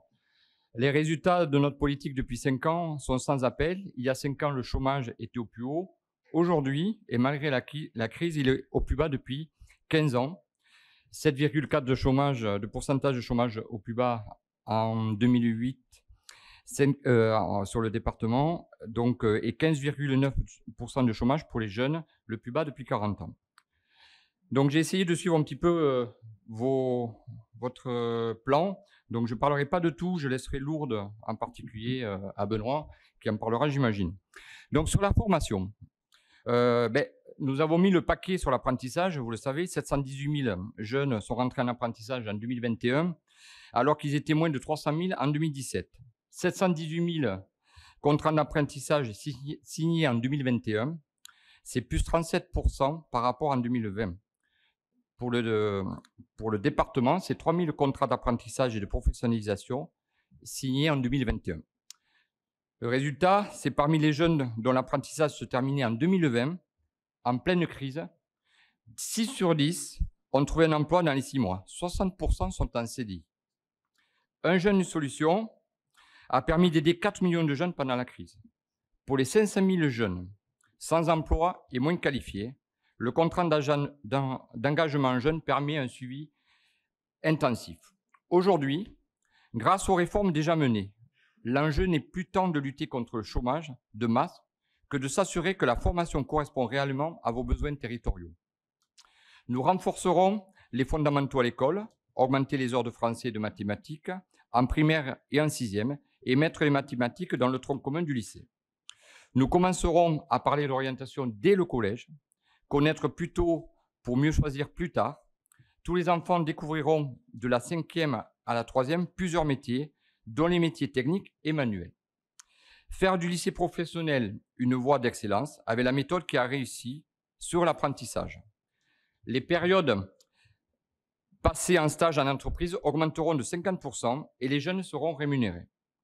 Ouvrir toutes les places nécessaires dans les filières du supérieur qui correspondent aux besoins de la nation et plus particulièrement aussi de nos territoires. À commencer par les BTS, les IUT, les licences pro et réguler les filières qui ne mènent pas assez à l'emploi. Nous formerons 1 million de personnes aux métiers d'avenir d'ici à 2030 dans la transition écologique, l'intelligence artificielle ou encore le numérique. Un petit point sur l'industrie. Nous avons mis fin à l'hémorragie de la désindustrialisation. La France recrée des emplois industriels pour la première fois depuis 15 ans. Il y a 2 fois plus d'ouvertures que de fermetures d'usines en 2021. Les Hautes-Pyrénées ont recréé plus d'emplois industriels qu'on en a perdu depuis longtemps. Nous avons protégé nos entreprises et nos indépendants durant la crise avec le quoi qu'il en coûte, le fonds de solidarité, le chômage partiel, les prix garantis par l'emploi. 30% des salariés du 65 ont préservé leurs revenus pendant la crise. 8 476 entreprises dans le 65 ont fait partie des bénéficiaires d'aide. France 2030, c'est 30 milliards en 5 ans pour développer la compétitivité française, devenir le leader de l'hydrogène vert et produire 2 millions de véhicules électriques et hybrides d'ici 2030. Sur notre territoire, c'est Alstom qui a touché une somme conséquente pour accompagner le train hydrogène. C'est aussi un territoire ici qui a un projet important d'installer des montages de bus à hydrogène pour le marché français. C'est soutenir l'innovation industrielle et baisser les charges de production sur les entreprises pour encourager la création d'emplois, leur développement et le ruissellement dans notre économie. Un petit point sur la redynamisation de notre territoire. Des services publics en réalité qui bénéficient au développement économique. L'Internet, le haut débit, les meilleures dessertes ferroviaires et aériennes, le train de nuit qui est revenu, maintenir le TGV et travailler ce que j'ai commencé à faire sur la rénovation de la ligne Bordeaux-Dax avec la région Aquitaine et en particulier avec le président de la région. C'est un sujet important pour le tourisme mais aussi pour le transport de nos Pyrénéens. L'avion, vous m'avez posé la question sur la desserte Tarbes-Paris, dont l'État a doublé son aide d'accompagnement sur le projet. Ensuite, nous avons mis Action Cœur de Ville et Petites Villes de demain pour les communes rurales attractives par l'accompagnement en ingénierie pour répondre au mieux aux appels à projets. Il nous faudra effectivement continuer à faciliter le dialogue avec l'administration et diminuer le millefeuille administratif, renforcement du réseau des sous-préfectures, continuer à accompagner nos communes pour qu'elles soient encore plus attractives, continuer à promouvoir l'installation de nouveaux arrivants, plus de services publics en zone rurale, rénovation des centres-villes, soutien à des projets culturels locaux. Les fonds d'État ont été massivement augmentés et stabilisés durant tout le mandat. Je pense en particulier à la DETR. Nous les maintiendrons. Le plan tourisme, le plan montagne, le plan thermalisme, tout ça, ce sont des outils que nous continuerons à mettre en place. Soutenir l'innovation industrielle et baisser les charges de production sur les entreprises pour encourager la création d'emplois, le développement et les ruissellements dans notre économie. Donc, nous reviserons la politique d'achat de l'État en priorisant nos produits dans la commande publique pour que l'argent public aille en priorité aux entreprises qui sont plantées sur nos territoires et qui contribuent à créer de l'emploi chez nous. Un petit point sur l'agriculture, comme vous l'avez demandé. Déjà, la première chose, grâce aux dynamiques du président de la République, nous avons maintenu la PAC au même montant, malgré le départ du Royaume-Uni, qui était un gros pouvoir de financement. Ça a été un point important pour la nouvelle PAC qui va être mise en place. J'ai été durant 3 ans rapporteur du budget agricole. Le budget a été stabilisé et nous avons mis surtout le focus sur la recherche, l'innovation. Notre territoire des Hautes-Pyrénées est varié. Il y a plusieurs types d'agriculture, vous le savez bien. La disparité est existante. Il nous faut accompagner au mieux les initiatives locales par une mise en réseau accentuée. Il ne faut pas opposer les différents types d'agriculture qui existent sur nos territoires, que ce soit le bio, les circuits courts ou ce que j'appellerais raisonné, car il nous faut obligatoirement, rapidement, vous le voyez bien, nourrir une population importante. Sur l'agriculture, j'ai énormément travaillé sur ce sujet-là, donc il me semble important de travailler sur le foncier pour l'installation des jeunes agriculteurs en particulier. Donc, un fonds d'investissement national de plusieurs millions d'euros que je souhaite accompagner et mettre en place avec les services de l'État et la caisse de dépôt qui est au travail pour accompagner les jeunes à acquérir du foncier. Pour conclure, nous allons poursuivre la simplification commencée ces 5 dernières années grâce à la numérisation des procédures et le développement des guichets uniques. Les services de l'État doivent être en soutien, pas une source de complexité pour les entreprises. Nous allons poursuivre la modernisation du marché du travail engagé dans ce quinquennat. Nous poursuivrons la simplification commencée ces 5 dernières années sur tous les sujets qui touchent les entreprises et les relations avec les États. Et nous continuerons à ne pas augmenter les impôts comme nous étions engagés. Je vous remercie. Merci beaucoup.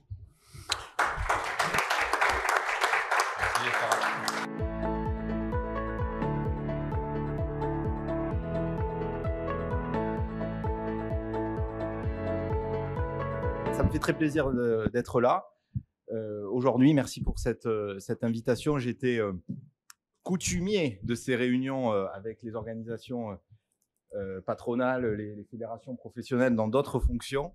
Donc je ne les confonds pas, mais aujourd'hui je suis là en tant que candidat, bien sûr, aux législatives, défenseur du projet d'Emmanuel Macron. D'ailleurs, Jean-Bernard, j'ai écouté, a esquissé beaucoup de chiffres donc, sur lesquels ça va m'éviter de revenir.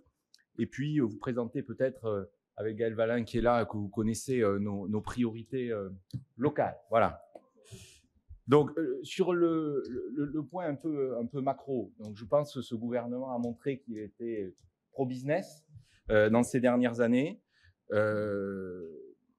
a été engagé dès le début du quinquennat une politique de l'offre, enfin, poursuivi, accéléré une politique de l'offre avec une fiscalité du capital qui a été réajustée, qui a été non sans polémique et non sans difficulté politique, mais maintenant, ce sont des points qui sont acquis. Et puis, on a eu cette crise sanitaire dans laquelle, dans l'histoire des épidémies, on a répondu en protégeant les plus fragiles. On a répondu finalement à la crise sanitaire par une crise économique, mais avec tous les leviers et les amortisseurs qui ont été mis en place pour en limiter les effets. Le fonds de solidarité, les prêts garantis par l'État, les reports de charges fiscales et sociales et bien sûr l'activité partielle. 13 millions d'emplois ont été sauvés ainsi, 145 milliards d'euros pour mémoire en ce qui concerne les PGE. Dans notre département des Hautes-Pyrénées, c'est 10 000 entreprises sur le fonds de solidarité, près de 200 millions d'euros. Toutes ces mesures ont permis d'avoir une reprise de l'activité plus forte en moyenne que dans la zone euro. Ça a été donc un investissement utile et une politique qui était qui a finalement fait consensus. Et peut-être le plus important de tout ça, c'est que ça a permis de décloisonner encore un peu plus les mondes de l'entreprise et les mondes des administrations. Et je crois que les impôts et les URSSAF ont fait leur révolution culturelle, impulsée par le chef de l'État. Mais je peux vous dire que ça gravite dans toute l'administration, d'être dans une logique d'administration de service.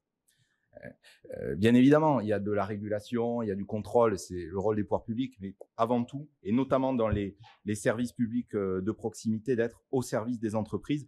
Peut-être que le déploiement aussi en accompagnement du plan de relance de sous-préfet à la relance a été aussi une illustration d'une administration plus décloisonnée. Alors, sur la suite, c'est d'abord une continuité. Je pense que vous avez un ministre de l'économie qui est resté en place. C'est bien parce qu'il a été jugé apte à son poste. Et dans la crise et les tensions inflationnistes et de recrutement que l'on traverse en ce moment, je pense que c'était une bonne décision. La boussole de ce gouvernement, c'est la réindustrialisation, la relocalisation des emplois, la défense aussi du commerce de proximité. Peut-être que cette politique industrielle, on ne l'avait pas vue comme ça depuis 20 ans, a été un moment oublié. Et là, on s'est attaqué au dur des sujets. C'est un premier pas de 10 milliards d'euros de moins sur les impôts de production et un engagement de faire 10 milliards de plus. Donc, pour la CFE, la CVFE, la C3S, c'était bien documenté, notamment par rapport à nos amis allemands, pour les entreprises qui ont beaucoup de foncier, la logistique, l'industrie, de retrouver de l'attractivité, de la compétitivité. Le deuxième priorité, je pense que chacun de vous, si on faisait des questions, certainement en parlerait, les tensions de recrutement. Là-dessus aussi, sans idéologie, tout est vrai dans cette affaire. Il y avait une partie liée à la réforme de l'assurance chômage, les questions de l'incitation au travail, donc ça a été une réforme qui a été assumée. Il y a aussi des secteurs qui, comme, je ne vais pas citer certains secteurs, mais effectivement, il y a des secteurs sur lesquels les rémunérations ou les conditions de travail avaient pu être en question et qui ont été travaillés, des sujets qui ont été travaillés, et plus fondamentalement, parce que sinon ce serait trop simple, des sujets d'inadéquation entre les qualifications et les besoins des entreprises. On a à peu près autant aujourd'hui d'offres d'emploi que de demandeurs d'emploi. Donc, vu de loin, on se dit quel est le problème? Eh bien, le problème, c'est l'inadéquation. Côté des entreprises, bien qualifier le besoin, accepter l'idée d'aller vers les compétences et peut-être d'accepter de former. Il y a tous les outils pour ça. Franchement, la palette Un jeune, une solution en fait partie. Et pour les demandeurs d'emploi, d'aller vers les métiers qui recrutent. L'industrie, là aussi, est un secteur attractif, bien rémunéré et qu'il faut continuer à promouvoir. Moi, j'ai envie de vous faire la publicité quand même du service public de l'emploi. Je sais que c'est décrié parfois, mais ce n'est plus la NPE d'il y a 15 ou 20 ans. La révolution, là aussi, est en marche. Je veux dire, le Pôle emploi, les missions locales, ils travaillent d'abord pour les entreprises. Ils ont mis en place des conseillers entreprises. Et moi, ce que j'ai vu à Marseille, le directeur régional avait fait ça à Lyon précédemment, de mettre en place des experts d'avenir sur les filières en tension pour que les entreprises, pas uniquement les grands comptes, mais tout le tissu économique et des interlocuteurs, pour les accompagner très concrètement. Je sais que par exemple le BTP, l'autre jour, on a eu la conversation, a déjà conventionné. Je pense que ce modèle-là, il faut le multiplier parce qu'on a ce service public de l'emploi, par définition, qui ont 100% des chômeurs, des inscrits, et qui n'ont que 30% des offres. Donc ça doit être un sujet de mise en œuvre qui doit être poursuivi. Ensuite, la transition écologique n'est plus une option. On a eu effectivement la décarbonation de l'industrie qui a été accélérée avec France Relance et qui est un gros paquet aussi demain de France 2030. À ce propos, les Hautes-Pyrénées ont bénéficié de France Relance. Ça ne me faites pas dire ce que je n'ai pas dit. Il y a eu sur la rénovation des bâtiments, il y a eu évidemment sur les mesures emploi, il y a eu sur l'industrie, sur le périmètre de l'agglo, on est à 30 projets, à peu près 500 emplois et 13,7. Néanmoins, quand je compare les chiffres avec d'autres territoires comparables, ou pas, parce que le 0,4, le 0,5, les Alpes de Haute-Provence et les Hautes-Alpes, il y a 50% d'habitants en moins. Et regardez les Alpes de Haute-Provence, 55 millions de territoires d'industrie. Alors là, évidemment, je fais ma pub, mais quand même, je pense que je l'ai vu fonctionner. Quand vous avez un préfet, des élus locaux, des sociopros et des parlementaires de la majorité, évidemment, les dossiers ils sont tirés plus vite. Évidemment. Voilà. Donc, je pense qu'on a fait bien sur le plan de relance ici, mais on peut faire mieux parce qu'il y a une asymétrie d'information entre les entreprises qui connaissent les dispositifs et d'autres qui ne les connaissent pas. Et donc, il faut aller au-devant, aller les chercher. Et je ne voudrais pas, surtout pas, que nous passions à côté de France 2030. Parce que là, il y a encore moins de territorialisation des budgets. C'est-à-dire que c'est, comme l'a dit Jean-Bernard, 30 milliards sur 10 ans, 30 milliards de sub, 4 milliards en fonds d'investissement. Et il faut aller les chercher, on est en bagarre avec toutes les autres régions de France. totalement centralisé à Paris. Et là, je suis là pour ça, si je peux dire, le député, de faire le lien. Voilà. Alors, sur les priorités locales, rapidement, je ne veux pas dépasser. La première des priorités ici, qui va concerner aussi les entreprises, c'est quand même les sujets de santé. Parce que si on veut attirer, il faut aussi qu'il y ait une offre de soins. Et aujourd'hui, là-dessus, on est dans un environnement qui est compliqué. Et ça va de la médecine de ville, médecine hospitalière, d'ailleurs qu'il ne faut surtout pas opposer. On a des opportunités pour investir massivement, pour rénover nos plateaux techniques, notre hôpital. Je pense qu'il faut les saisir. Mais il ne suffira pas de créer un nouveau bâtiment. Il faut aller vers plus de qualité sur ce management et aller chercher les médecins où ils sont, c'est-à-dire dans les grandes métropoles, et leur donner envie de revenir. Je pense qu'on a tous les atouts pour ça. La deuxième priorité qu'on a énoncée, c'est évidemment l'attractivité et le développement économique. Vous m'avez invité à développer un peu sur le tourisme. Donc évidemment, tout le monde se gargarise du tourisme 4 saisons. Ici, on l'a inventé peut-être avant les autres, comme à Luce ou à Cotteret. On sait que le poumon de l'année, ce sera toujours la neige. Mais on sait aussi que la neige, on n'est pas sur des perspectives qui seront forcément éternelles. Et donc, il nous faut nous diversifier. Le plan montagne y a aidé. On a eu 2 millions de subs là-dessus. C'est pas mal. 0,4, on a eu 5. Mais enfin, on a cette opportunité sur le vélo. Les termes, je pense que là aussi, il faut accepter petit à petit. Je pense qu'on avance en ce sens. Et Gaël aussi travaille beaucoup à ça, d'aller accepter vers une peut-être plus grande mutualisation des moyens, avoir peut-être des outils et pas s'interdire de l'investissement par des fonds. Ça, je l'ai observé en Provence comme ici. On a un peu la culture des fonds d'investissement, ce que nos amis bretons dans les Hauts-de-France ou à Paris ont davantage. C'est pas toujours des vautours qui veulent manger tous les profits d'entreprise. C'est faire du haut de bilan avec un pacte d'actionnaires qui est calé. Et je pense que là, il faut avoir des opportunités, il faut les saisir. Et ça peut être des investisseurs publics, hein, comme la BPI ou des fonds soutenus par la région. Donc, le tourisme, l'industrie, j'en ai parlé, l'agriculture, évidemment, sans opposer les métiers. C'est le même défi. À la fois, il va falloir moderniser, investir. Et en même temps, vu le changement climatique, on ne peut pas non plus faire comme s'il n'y avait pas de problème sur la gestion de l'eau et sur les outils de transformation pour favoriser les circuits courts. Donc moi, je leur ai dit aux agriculteurs que je serais à côté d'eux sur les sujets, notamment sur les réserves d'eau, sur la gestion de l'eau, mais pas pour continuer comme toujours, comme avant. C'est-à-dire qu'il y a aussi des économies, il y a aussi des investissements, et là encore, France 2030, 2 milliards d'euros qu'il faudra aller chercher. Et puis enfin, bien sûr, la mise en œuvre du plan Lourdes, Avenir Lourdes, et du plan Montagne qui sont liés, en fait. On ne va pas opposer Lourdes avec la vallée. On a des opportunités et des atouts incroyables qu'il faut peut-être consolider. Je pense que c'est le territoire d'industrie Berne-Bigorre. Peut-être que je dis des gros mots, mais je pense que là, il faut pousser. Moi, je trouve ce qui manque peut-être ici, c'est peut-être une agence d'attractivité qui viendrait en complément des réseaux consulaires qui sont dans leur rôle, les intercos, évidemment.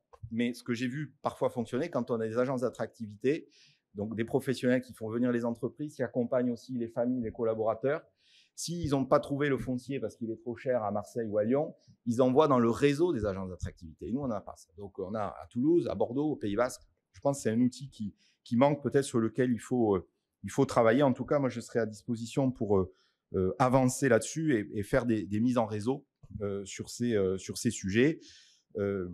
Gaël parlerait 1000 fois mieux que moi des sujets cœur de ville, le commerce de proximité, le tissu des TPE, qui est le poumon de notre économie de service, qui est tiré par le reste. Mais sans ça, on n'existe pas. Donc là-dessus, on sera aux côtés, évidemment, des commerçants, des artisans là-dessus. Et puis enfin, la formation. On a, je sais qu'il y a un projet d'université de technologie à Tarbes qui est lancé. On sera derrière ce projet-là, à Vic, multiplier les sujets sur les lycées professionnels. L'apprentissage, Jean-Bernard en a parlé, ça a été vraiment un formidable levier qu'il nous faut poursuivre. Voilà, un dernier mot de conclusion peut-être en méthode. Vous dire que moi, je n'ai aucun problème à travailler avec vous. Au contraire, ce sera un plaisir. Peut-être qu'il faudra, si les gens nous font confiance, qu'on se formalise peut-être pas trimestriel, des petits déjeuners entreprises. En tout cas, qu'on ait ce lien. C'est évidemment indispensable. Et puis, pour porter les projets d'intérêt collectif ou individuel sur lesquels je pourrais avoir une valeur ajoutée. Voilà ce que je voulais vous dire. Merci. Avant de nous quitter, M. Mournet, peut-être sur votre parcours, parce qu'on vous a pressé tous. À une quart d'heure, vous avez tenu largement le timing. Ah bon. Il vous reste encore quelques minutes. Si ça déborde, c'est pas grave, parce qu'on vous a fait attendre pratiquement une heure. Donc, ce serait intéressant, parce que Oui, mais... je pense qu'il faut oui, ça, je me bataille avec ça, mais non, on est là depuis 10 générations. Alors, c'est plutôt, par mon père Mournet, plutôt galant, l'entreprise de grains. On est une famille d'entrepreneurs, hein, qui a été créée en 1876, remis en question plusieurs fois, même à la fin du débouché algérien. Mon grand-père qui a créé les silos à Galan, à Galès, à Fontrailles. Mes oncles qui ont repris, Adrien, plus connu d'ailleurs, qui était le demi-mêlée du stade de Bagnéret. Mes parents qui étaient dans des professions libérales, l'un à Lannemezan et l'autre, et ma mère à Bagnères, où je suis né. Et côté de ma mère, nous venons du côté ouest du département, Gayagos, Peyrin, Bugard, avec dans la famille toujours ces tensions entre ceux de la plaine et ceux de la montagne. Et donc avec Gaël, on s'est dit, nous on a envie d'être les représentants de tous les Hauts-Pyrénéens et d'avoir des attaches aux quatre coins aide. Alors effectivement, maintenant je dois m'excuser d'être parti. J'ai fait un cursus à Sciences Po à Paris. Après, je n'ai pas été haut fonctionnaire de ministère. J'ai plutôt fait le choix de métier de terrain. D'abord directeur d'hôpital pendant presque 8 ans. Donc, j'étais directeur des finances du CHU à Créteil. Après, j'étais directeur d'un des sites qui est un hôpital de rééducation et psychiatrie. Et puis après, je me suis occupé de la direction qualité, gestion des risques. Et là, j'ai vu parfois l'écart qu'il y a dans les démarches qualité et sécurité entre le monde du bâtiment, le monde de l'industrie et ce qui est pourtant la santé des gens. Mais heureusement, les choses avancent dans le bon sens. C'est pour ça que je dis que le management hospitalier doit prendre ça en compte en premier lieu. Après, je suis parti au ministère de l'économie. Je suis resté 3 ans à l'inspection générale des finances. C'est une sorte de cabinet de conseil interne à l'État. Le cœur de métier historique, c'est plutôt des missions de contrôle, de vérification, mais aussi des missions pour le gouvernement, d'évaluation conseil, souvent conjoint avec d'autres ministères. Là, par exemple, j'ai travaillé sur l'impact du traité de commerce CETA sur les filières agricoles sensibles. Je travaillais sur les réseaux des chambres de commerce et des chambres des métiers. J'ai eu des missions sur la loi Grand Âge Autonomie, sur la réforme des retraites que je connais assez bien, et sur le financement du canal Seine-Nord, où j'avais trouvé avec mon collègue je le raconte ça quand même, du ministère de l'Environnement, le fait que les taxes sur les concessionnaires d'autoroutes n'étaient pas indexées sur l'inflation. Et donc, on a proposé ça, c'était appliqué. Bon, il y a eu des contentieux avec Cofiroute et autres, mais ça rapporte quand même 500 millions d'euros par an à l'État. Et donc, comme Elisabeth Borne, qui était ministre des Transports à l'époque, nous aime bien pour ça. Et je suis très content qu'elle soit aux manettes. Et puis, enfin, j'avais envie de partir de Paris. Et donc, sous-préfet, qui était un métier le plus politique de l'administration, au seuil de l'engagement, à un moment où le gouvernement a lancé les postes de sous-préfet à la relance. Et donc, j'ai fait ça pendant un peu moins de 2 années à Marseille, sur le département des Bouches-du-Rhône et sur la région PACA en coordination. Et donc, c'était vraiment tourné vers le monde économique. D'ailleurs, au départ, ça nous a valu quelques malentendus avec les collectivités territoriales qui pensaient que le plan était pour elles. On expliquait que le plan était pour elles, dans la mesure où elle allait, par la commande publique, venir soutenir les secteurs, en particulier le BTP, mais aussi prendre des virages pour la transition. Donc, ça a été cette mission. Et puis, Marseille avait ceci de spécifique, en plus du plan national, d'un plan spécifique. Alors, c'est pas moi qui m'en occupais directement, mais là, c'est un petit peu le point commun avec Lourdes. Voilà. Et donc, quand j'ai compris que ce métier de nomade, qui est le corps préfectoral, ne me permettrait jamais de revenir chez moi, quand bien même j'en avais fait le vœu, je me suis dit, là, c'est le moment. Je me sentais aligné avec, évidemment, la politique du gouvernement. Et donc, je me suis lancé dans cette course à l'investiture et que j'ai finalement la confiance du président là-dessus. Mais aujourd'hui, effectivement, le fait d'être parti pendant plus de 15 ans, je dois expliquer que je suis parachuté et donner des preuves que, effectivement, en quittant la préfectorale, j'ai démissionné. C'est un aller simple. Donc là, pour moi, ce que je dis souvent, c'est l'entrepreneur dans le public, c'est de se frotter au suffrage universel. Donc on verra bien ce qu'il en est dans quelques jours. Merci à vous. Merci beaucoup.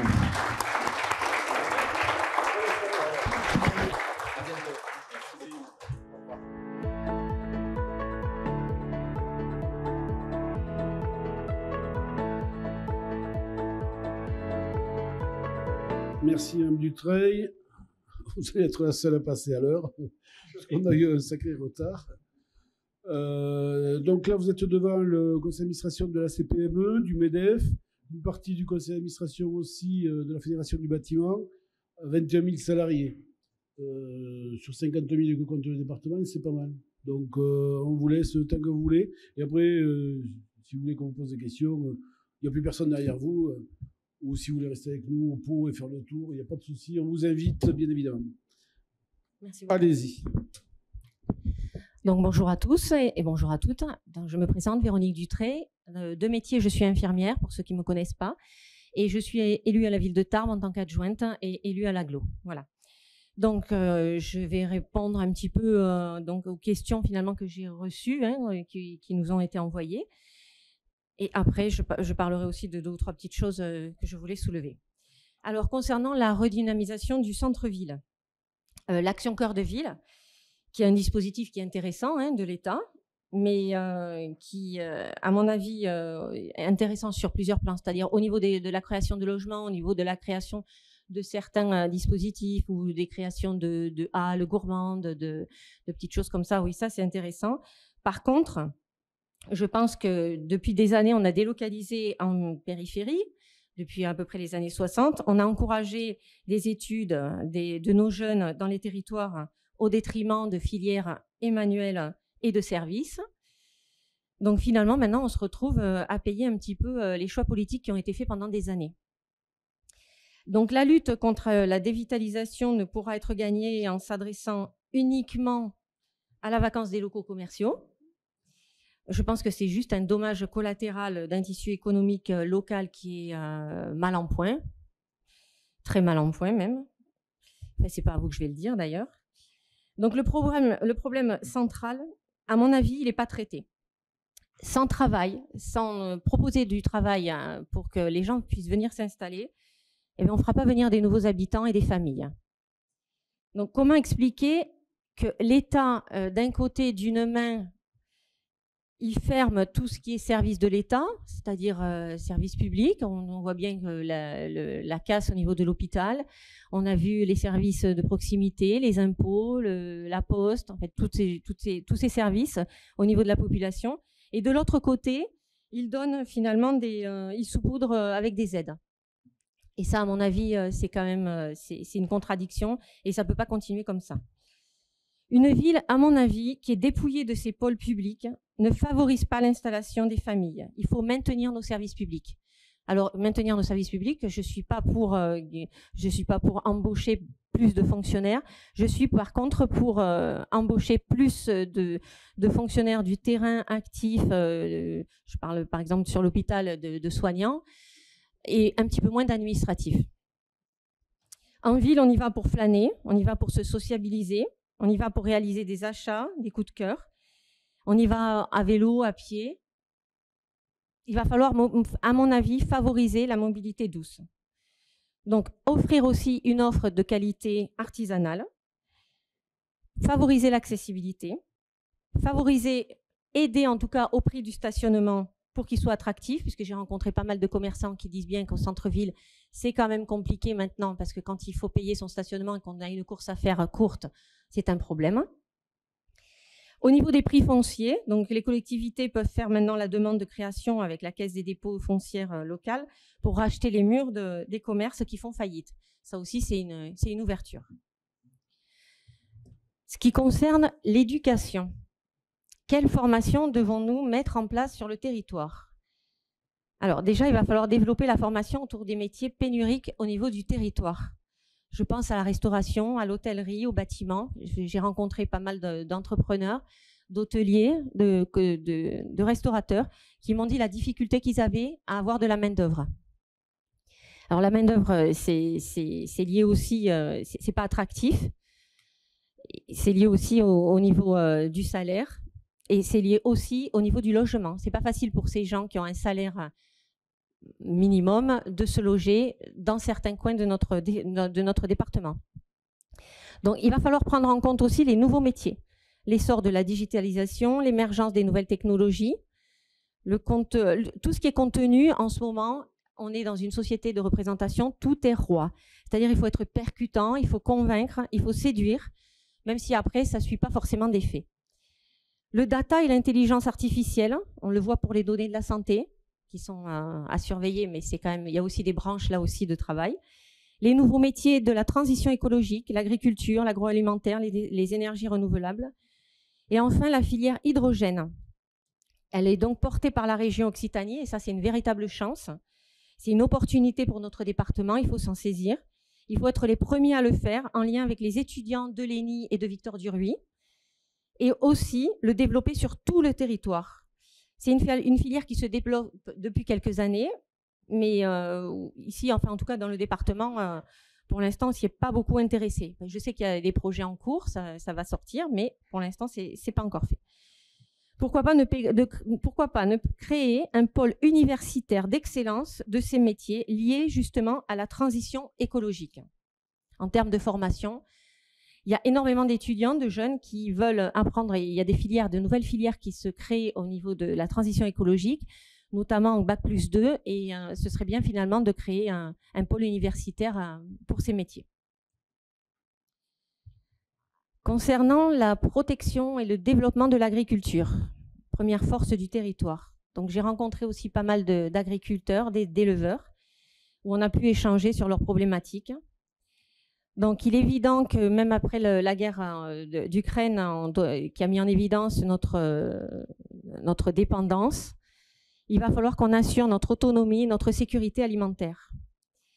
Je pense qu'il faut s'opposer à la baisse et à la renationalisation de la PAC, parce que évidemment ça va entraîner des baisses de dotation.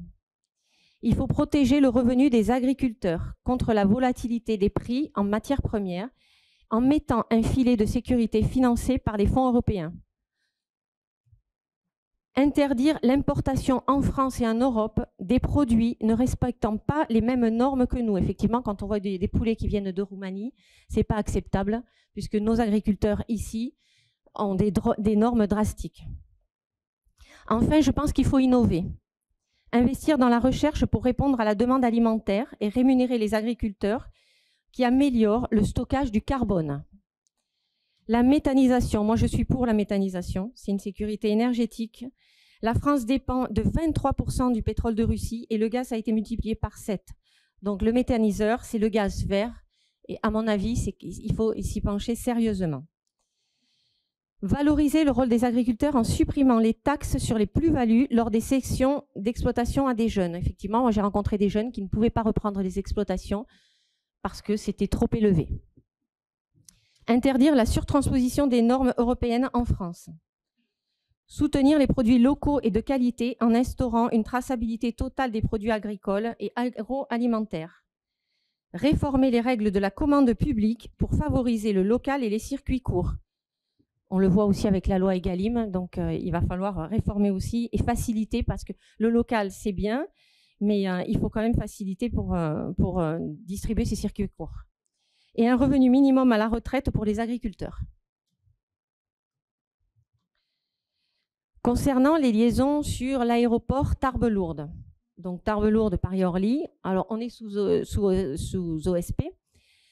Bon, on sait, on a tous lu dans les journaux l'avancée qui a été faite, donc le syndicat mixte pyrénéen qui avait retenu l'offre de compagnie de la Volotea et que la requête de la compagnie Chalair a été rejetée. Donc, il va falloir être très vigilant parce que bon, pour cet été, ça va fonctionner, mais il ne faut absolument pas perdre pour notre territoire cette liaison Tarbes-Paris.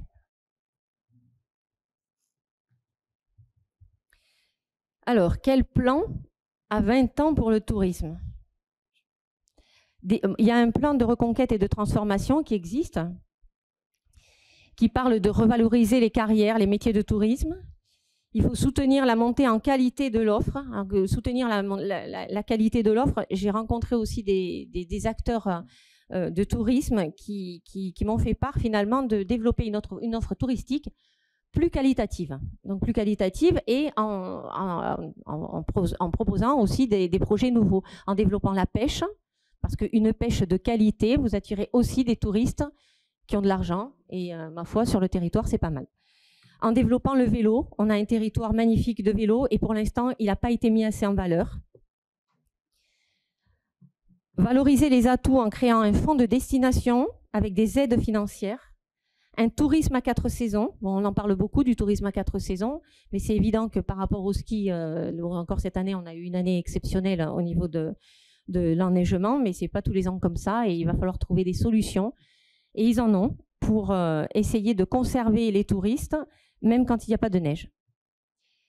Accompagner la transition numérique des TPE et des PME au niveau du tourisme. En fait, je pense que sur le département, je pense qu'un député, ce qu'il faut faire, c'est... alors, c'est bien les grands discours, c'est bien l'éloquence, mais à un moment, il faut être déterminé, défendre son territoire, monter, et pas remonter tout ce qui se passe à Paris sur le territoire, mais plutôt voir, partir de la base, partir d'ici, voir avec les acteurs locaux, et ce qu'on a besoin. Quel serait l'impact d'une loi sur notre territoire? C'est ça qu'il faut faire. C'est-à-dire, moi, je veux m'entourer d'un collège de compétences, parce qu'on n'est pas compétent dans tous les domaines, et d'un groupe d'amis, et partir de ça en disant, ben voilà, qu'est-ce que cette loi va amener chez nous et qu'est-ce qu'elle va avoir finalement comme impact ou positif ou négatif, et à ce moment-là, défendre sur Paris pour notre territoire. On n'a pas les mêmes enjeux de toute façon que sur la Méditerranée ou autre. Engager un nouvel élan pour Lourdes. Alors le plan de relance de Lourdes, ça va passer par l'attractivité de retrouver du territoire. Il faudra un soutien de l'économie, la réindustrialisation, un soutien de l'artisanat. Ce qui est très, très important à mon avis, c'est des actions pour l'emploi, mais en lien. Il va falloir travailler ensemble avec les sociopros, les acteurs publics et privés de l'emploi. À mon avis, c'est une évidence. L'attractivité urbaine, d'où l'importance de la redynamisation qu'on a vu tout à l'heure au niveau du centre-ville. Créer une agence de développement économique avec des acteurs locaux. Il ne faut pas oublier que le plan Avenir Lourdes nécessite pour la crédibilité auprès de ses partenaires que la ville parvienne à assainir sa situation financière. Ce sera quand même un gage de viabilité de ce plan. Il ne faut pas l'oublier. Et enfin, moi, je m'étais posé quelques questions et que je vais vous en faire part. Donc, le coût du travail et la directive sur les travailleurs détachés. Je pense que le coût du travail est trop élevé. Nous subissons aussi la concurrence européenne, la complexité du CICE. Il faut transformer ce dispositif en réduction de charges pérennes. Au niveau des marchés publics, que faire? Est-ce qu'il faut favoriser les entreprises locales? Sur la commande publique, on constate que l'investissement dans le département est à plus de la moitié issu des marchés publics. Donc moi, je suis favorable à une meilleure lisibilité des marchés publics qui devrait permettre de faire appel à des entreprises locales en priorité. Comment désenclaver le territoire? Le dossier à défendre, c'est essentiel qu'il faut maintenir déjà la ligne Paris-Tarbes, avec un coût attractif. Ce n'est pas le tout d'avoir la ligne, il faut conserver le coût attractif. Et il faut défendre aussi l'industrie Tarbes-Pau-Lac. Parce qu'il y a des industries qui veulent venir ici et qui finalement s'en vont à l'autre département.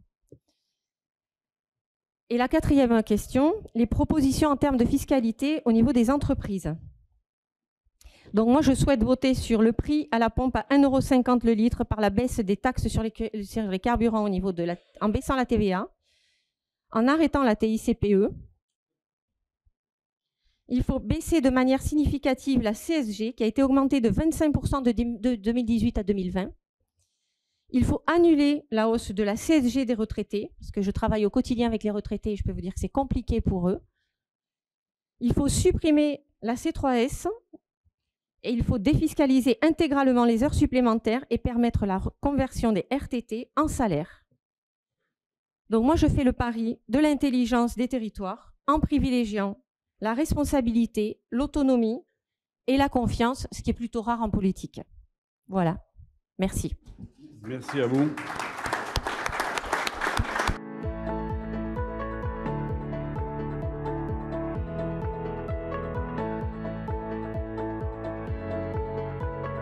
Merci de nous entendre. Il était très important pour nous que nous soyons en capacité de venir vous présenter notre candidature, car nous sommes peut-être des candidats particuliers pour le MEDEF, car en effet, vous allez le voir, tous les sujets que vous souhaitez aborder entrent en totale résonance avec notre histoire, nos centres d'intérêt, notre projet et en particulier le projet que nous souhaitons porter. Tout d'abord, l'agriculture. Alors c'est un sujet qui me tient tout particulièrement à cœur, car j'ai été élevée dans une famille d'agriculteurs modestes de Viellore. J'ai de fait bien conscience des difficultés rencontrées par ce secteur essentiel de notre économie et de la nécessité de l'accompagner pour réussir sa transition. Dans les Hautes-Pyrénées, j'identifie 3 zones. La zone de plaine, qui est une zone de grande culture, une zone plutôt céréalière et qui rencontre une problématique d'importance au niveau des exploitations, c'est la problématique de l'eau. La zone des coteaux, avec une nécessité de reclassement, et enfin la zone de montagne, avec le pastoralisme. Il nous paraît important de pouvoir accompagner nos agriculteurs dans cette transition au niveau de leur production et de les amener à travailler en étroite collaboration avec les massifs qui sont les réservoirs d'eau pour améliorer l'utilisation de l'eau et pour, bien entendu, éviter les conflits d'usage. Je crois qu'il faut également donc accompagner les agriculteurs dans les choix de leur production pour que celle-ci corresponde parfaitement aux besoins des territoires et également à nos capacités de production. Je suis pour une structuration des filières, je suis pour la mise en œuvre de circuits courts, pour continuer une agriculture à taille humaine et pour les aider dans l'installation de nouveaux outils de transformation pour que une économie circulaire, une agriculture circulaire puisse se mettre en place. En ce qui concerne le pastoralisme, combien activité importante pour à la fois nos paysages mais également l'écologie, puisque l'on sait que lorsqu'une herbe est broutée, quand elle repousse, elle devient capteur de carbone et ça, il ne faut pas l'oublier. Ce sont les paysages, c'est notre tourisme qui n'en sera que bonifié et c'est également cette écologie indispensable et que l'on a parfois tendance à oublier. Vous souhaitiez également aborder le problème de l'éducation qui revêt une importance capitale pour moi. Je suis un pur produit de l'école de la République, la classe unique de l'école communale de Viellore, puis ensuite le collège d'Arreau, le lycée de Lannemezan et enfin une école de commerce.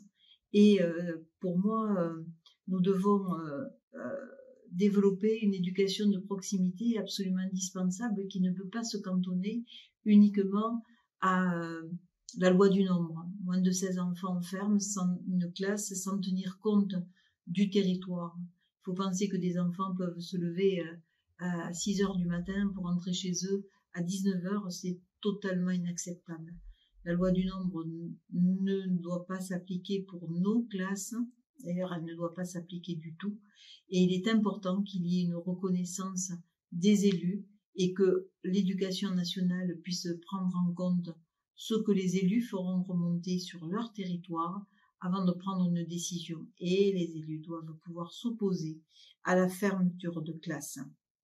De plus, et je le dis en connaissance de cause, étant moi-même peut-être la seule candidate chef d'entreprise, nous sommes de plus en plus confrontés à des problèmes de recrutement à tous les postes, parce que la formation que nous proposons ne correspond pas forcément aux besoins réels de nos entreprises. Et nous devons organiser une concertation entre les entreprises, le pôle universitaire, les lycées qui peuvent développer une branche universitaire pour que nous ayons enfin des formations qui correspondent à nos attentes. Et il n'est pas admissible que nous ne parvenions plus à trouver un comptable ou une secrétaire de mairie sur notre département. En effet, vous souhaitez aborder le dynamisme territorial et en particulier le tourisme, et c'est là encore un thème qui est au cœur de mon identité. J'ai été directrice salariée d'une entreprise très innovante en matière de tourisme au début des années 80, puisque le chef d'entreprise était un professeur d'économie qui souhaitait mettre les pratiques de pierre et vacances en œuvre sur notre territoire. Donc il avait à la fois développé de façon intégrée la promotion, la gestion locative et le syndic. élue concomitamment en 1995.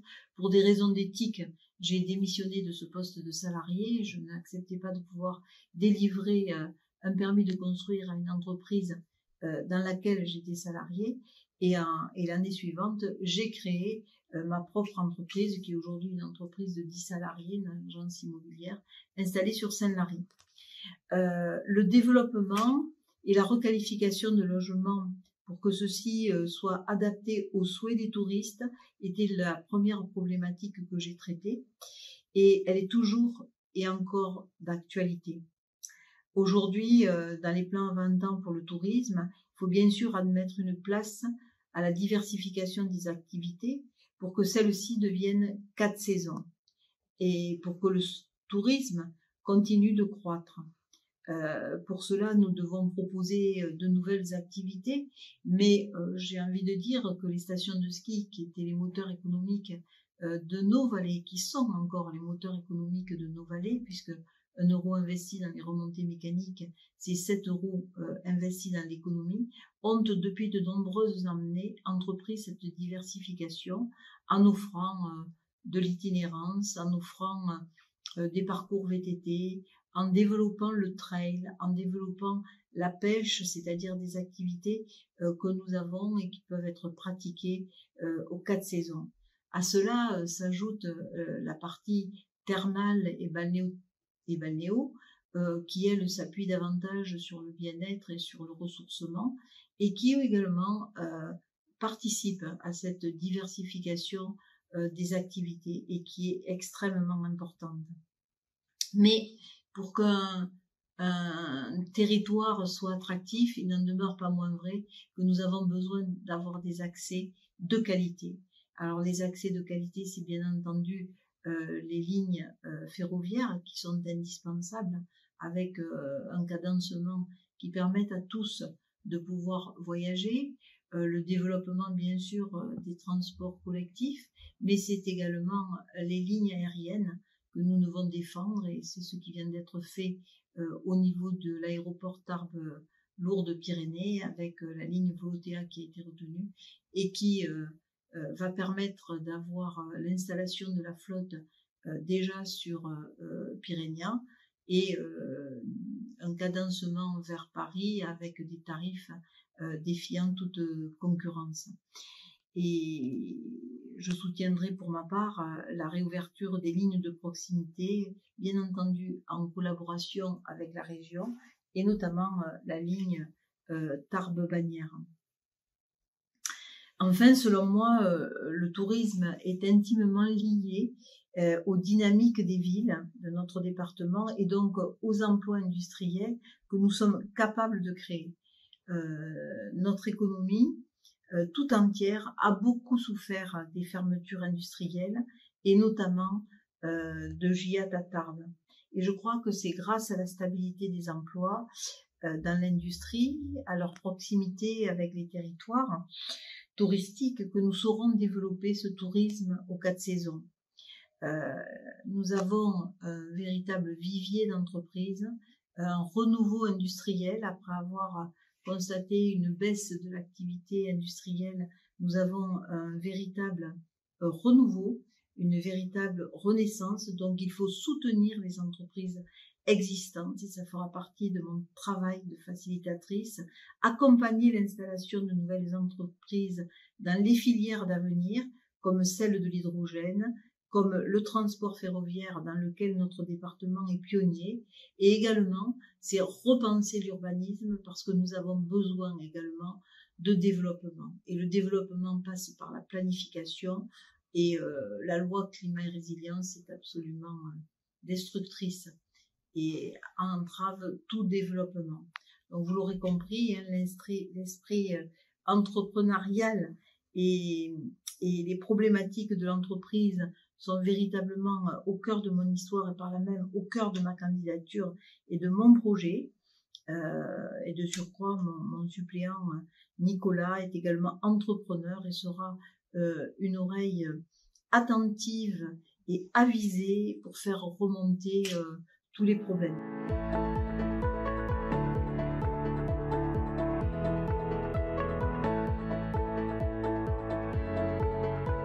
rapidement, je pense que comme tout bon syndicat, il est hors de question de faire de la politique, on est apolitique, donc on peut quand même saluer la performance, parce que je peux vous assurer que c'est pas évident. Donc saluons la performance de ces 7 personnes. Je remercie aussi Antoine d'avoir eu l'idée de cette manifestation et de son organisation. C'est une première. C'est une renaissance de l'Union patronale des Hautes-Pyrénées. Mais bon, nous avons chacun notre vision. Bon, vous savez que les CPME, c'est quand même une micro-entreprise, et je voudrais rappeler à tous ces gens, parce c'est bien, c'est qu'on a des tas de promesses, là. Ce qui est bien aussi, c'est qu'on a enregistré les promesses. Donc, comme ça, nous saurons, quels que soient les résultats des élections, leur rappeler ce qu'ils nous ont dit ce soir. Enfin, merci à vous tous également d'être là. Ça fait plaisir d'avoir autant de réponses à notre invitation. À toi, Antoine. Alors, juste pour dire que CPME ou MEDEF, Union des entreprises, on est là pour défendre les emplois du territoire, comme tous les candidats qui sont passés ce soir. L'idée, bon, on l'a eu rapidement, parce que recevoir les candidats devant un conseil d'administration, un par soirée ou 2 par soirée, ça va être pénible et pour la CPME et pour le MEDEF. On les a pas tous reçus, pourtant on en a invité plusieurs. On a invité ce soir, enfin on a reçu ce soir tous les candidats qui ont bien voulu se prêter au jeu. J'ai trouvé ça très intéressant, on a découvert quelques-uns, voilà, c'était assez courageux, même très courageux de leur part. Hein. On n'a pas souhaité poser des questions parce que ça aurait peut-être déliré dans le timing. On a déjà été assez en retard. On refera certainement ce type de tentative parce que Michel dit les petits, mais les petits, il y en a partout, les gros, il y en a partout, et que c'est surtout les entreprises de ce département. Et attention, ça va délirer là. C'est surtout les entreprises de ce département, et on se défonce pour maintenir l'emploi et en recréer d'autres. Je vous remercie à tous. Merci à tous. On a un petit pot de l'amitié, comme ça vous allez pouvoir échanger. Et si vous avez quelques questions à poser, n'hésitez pas.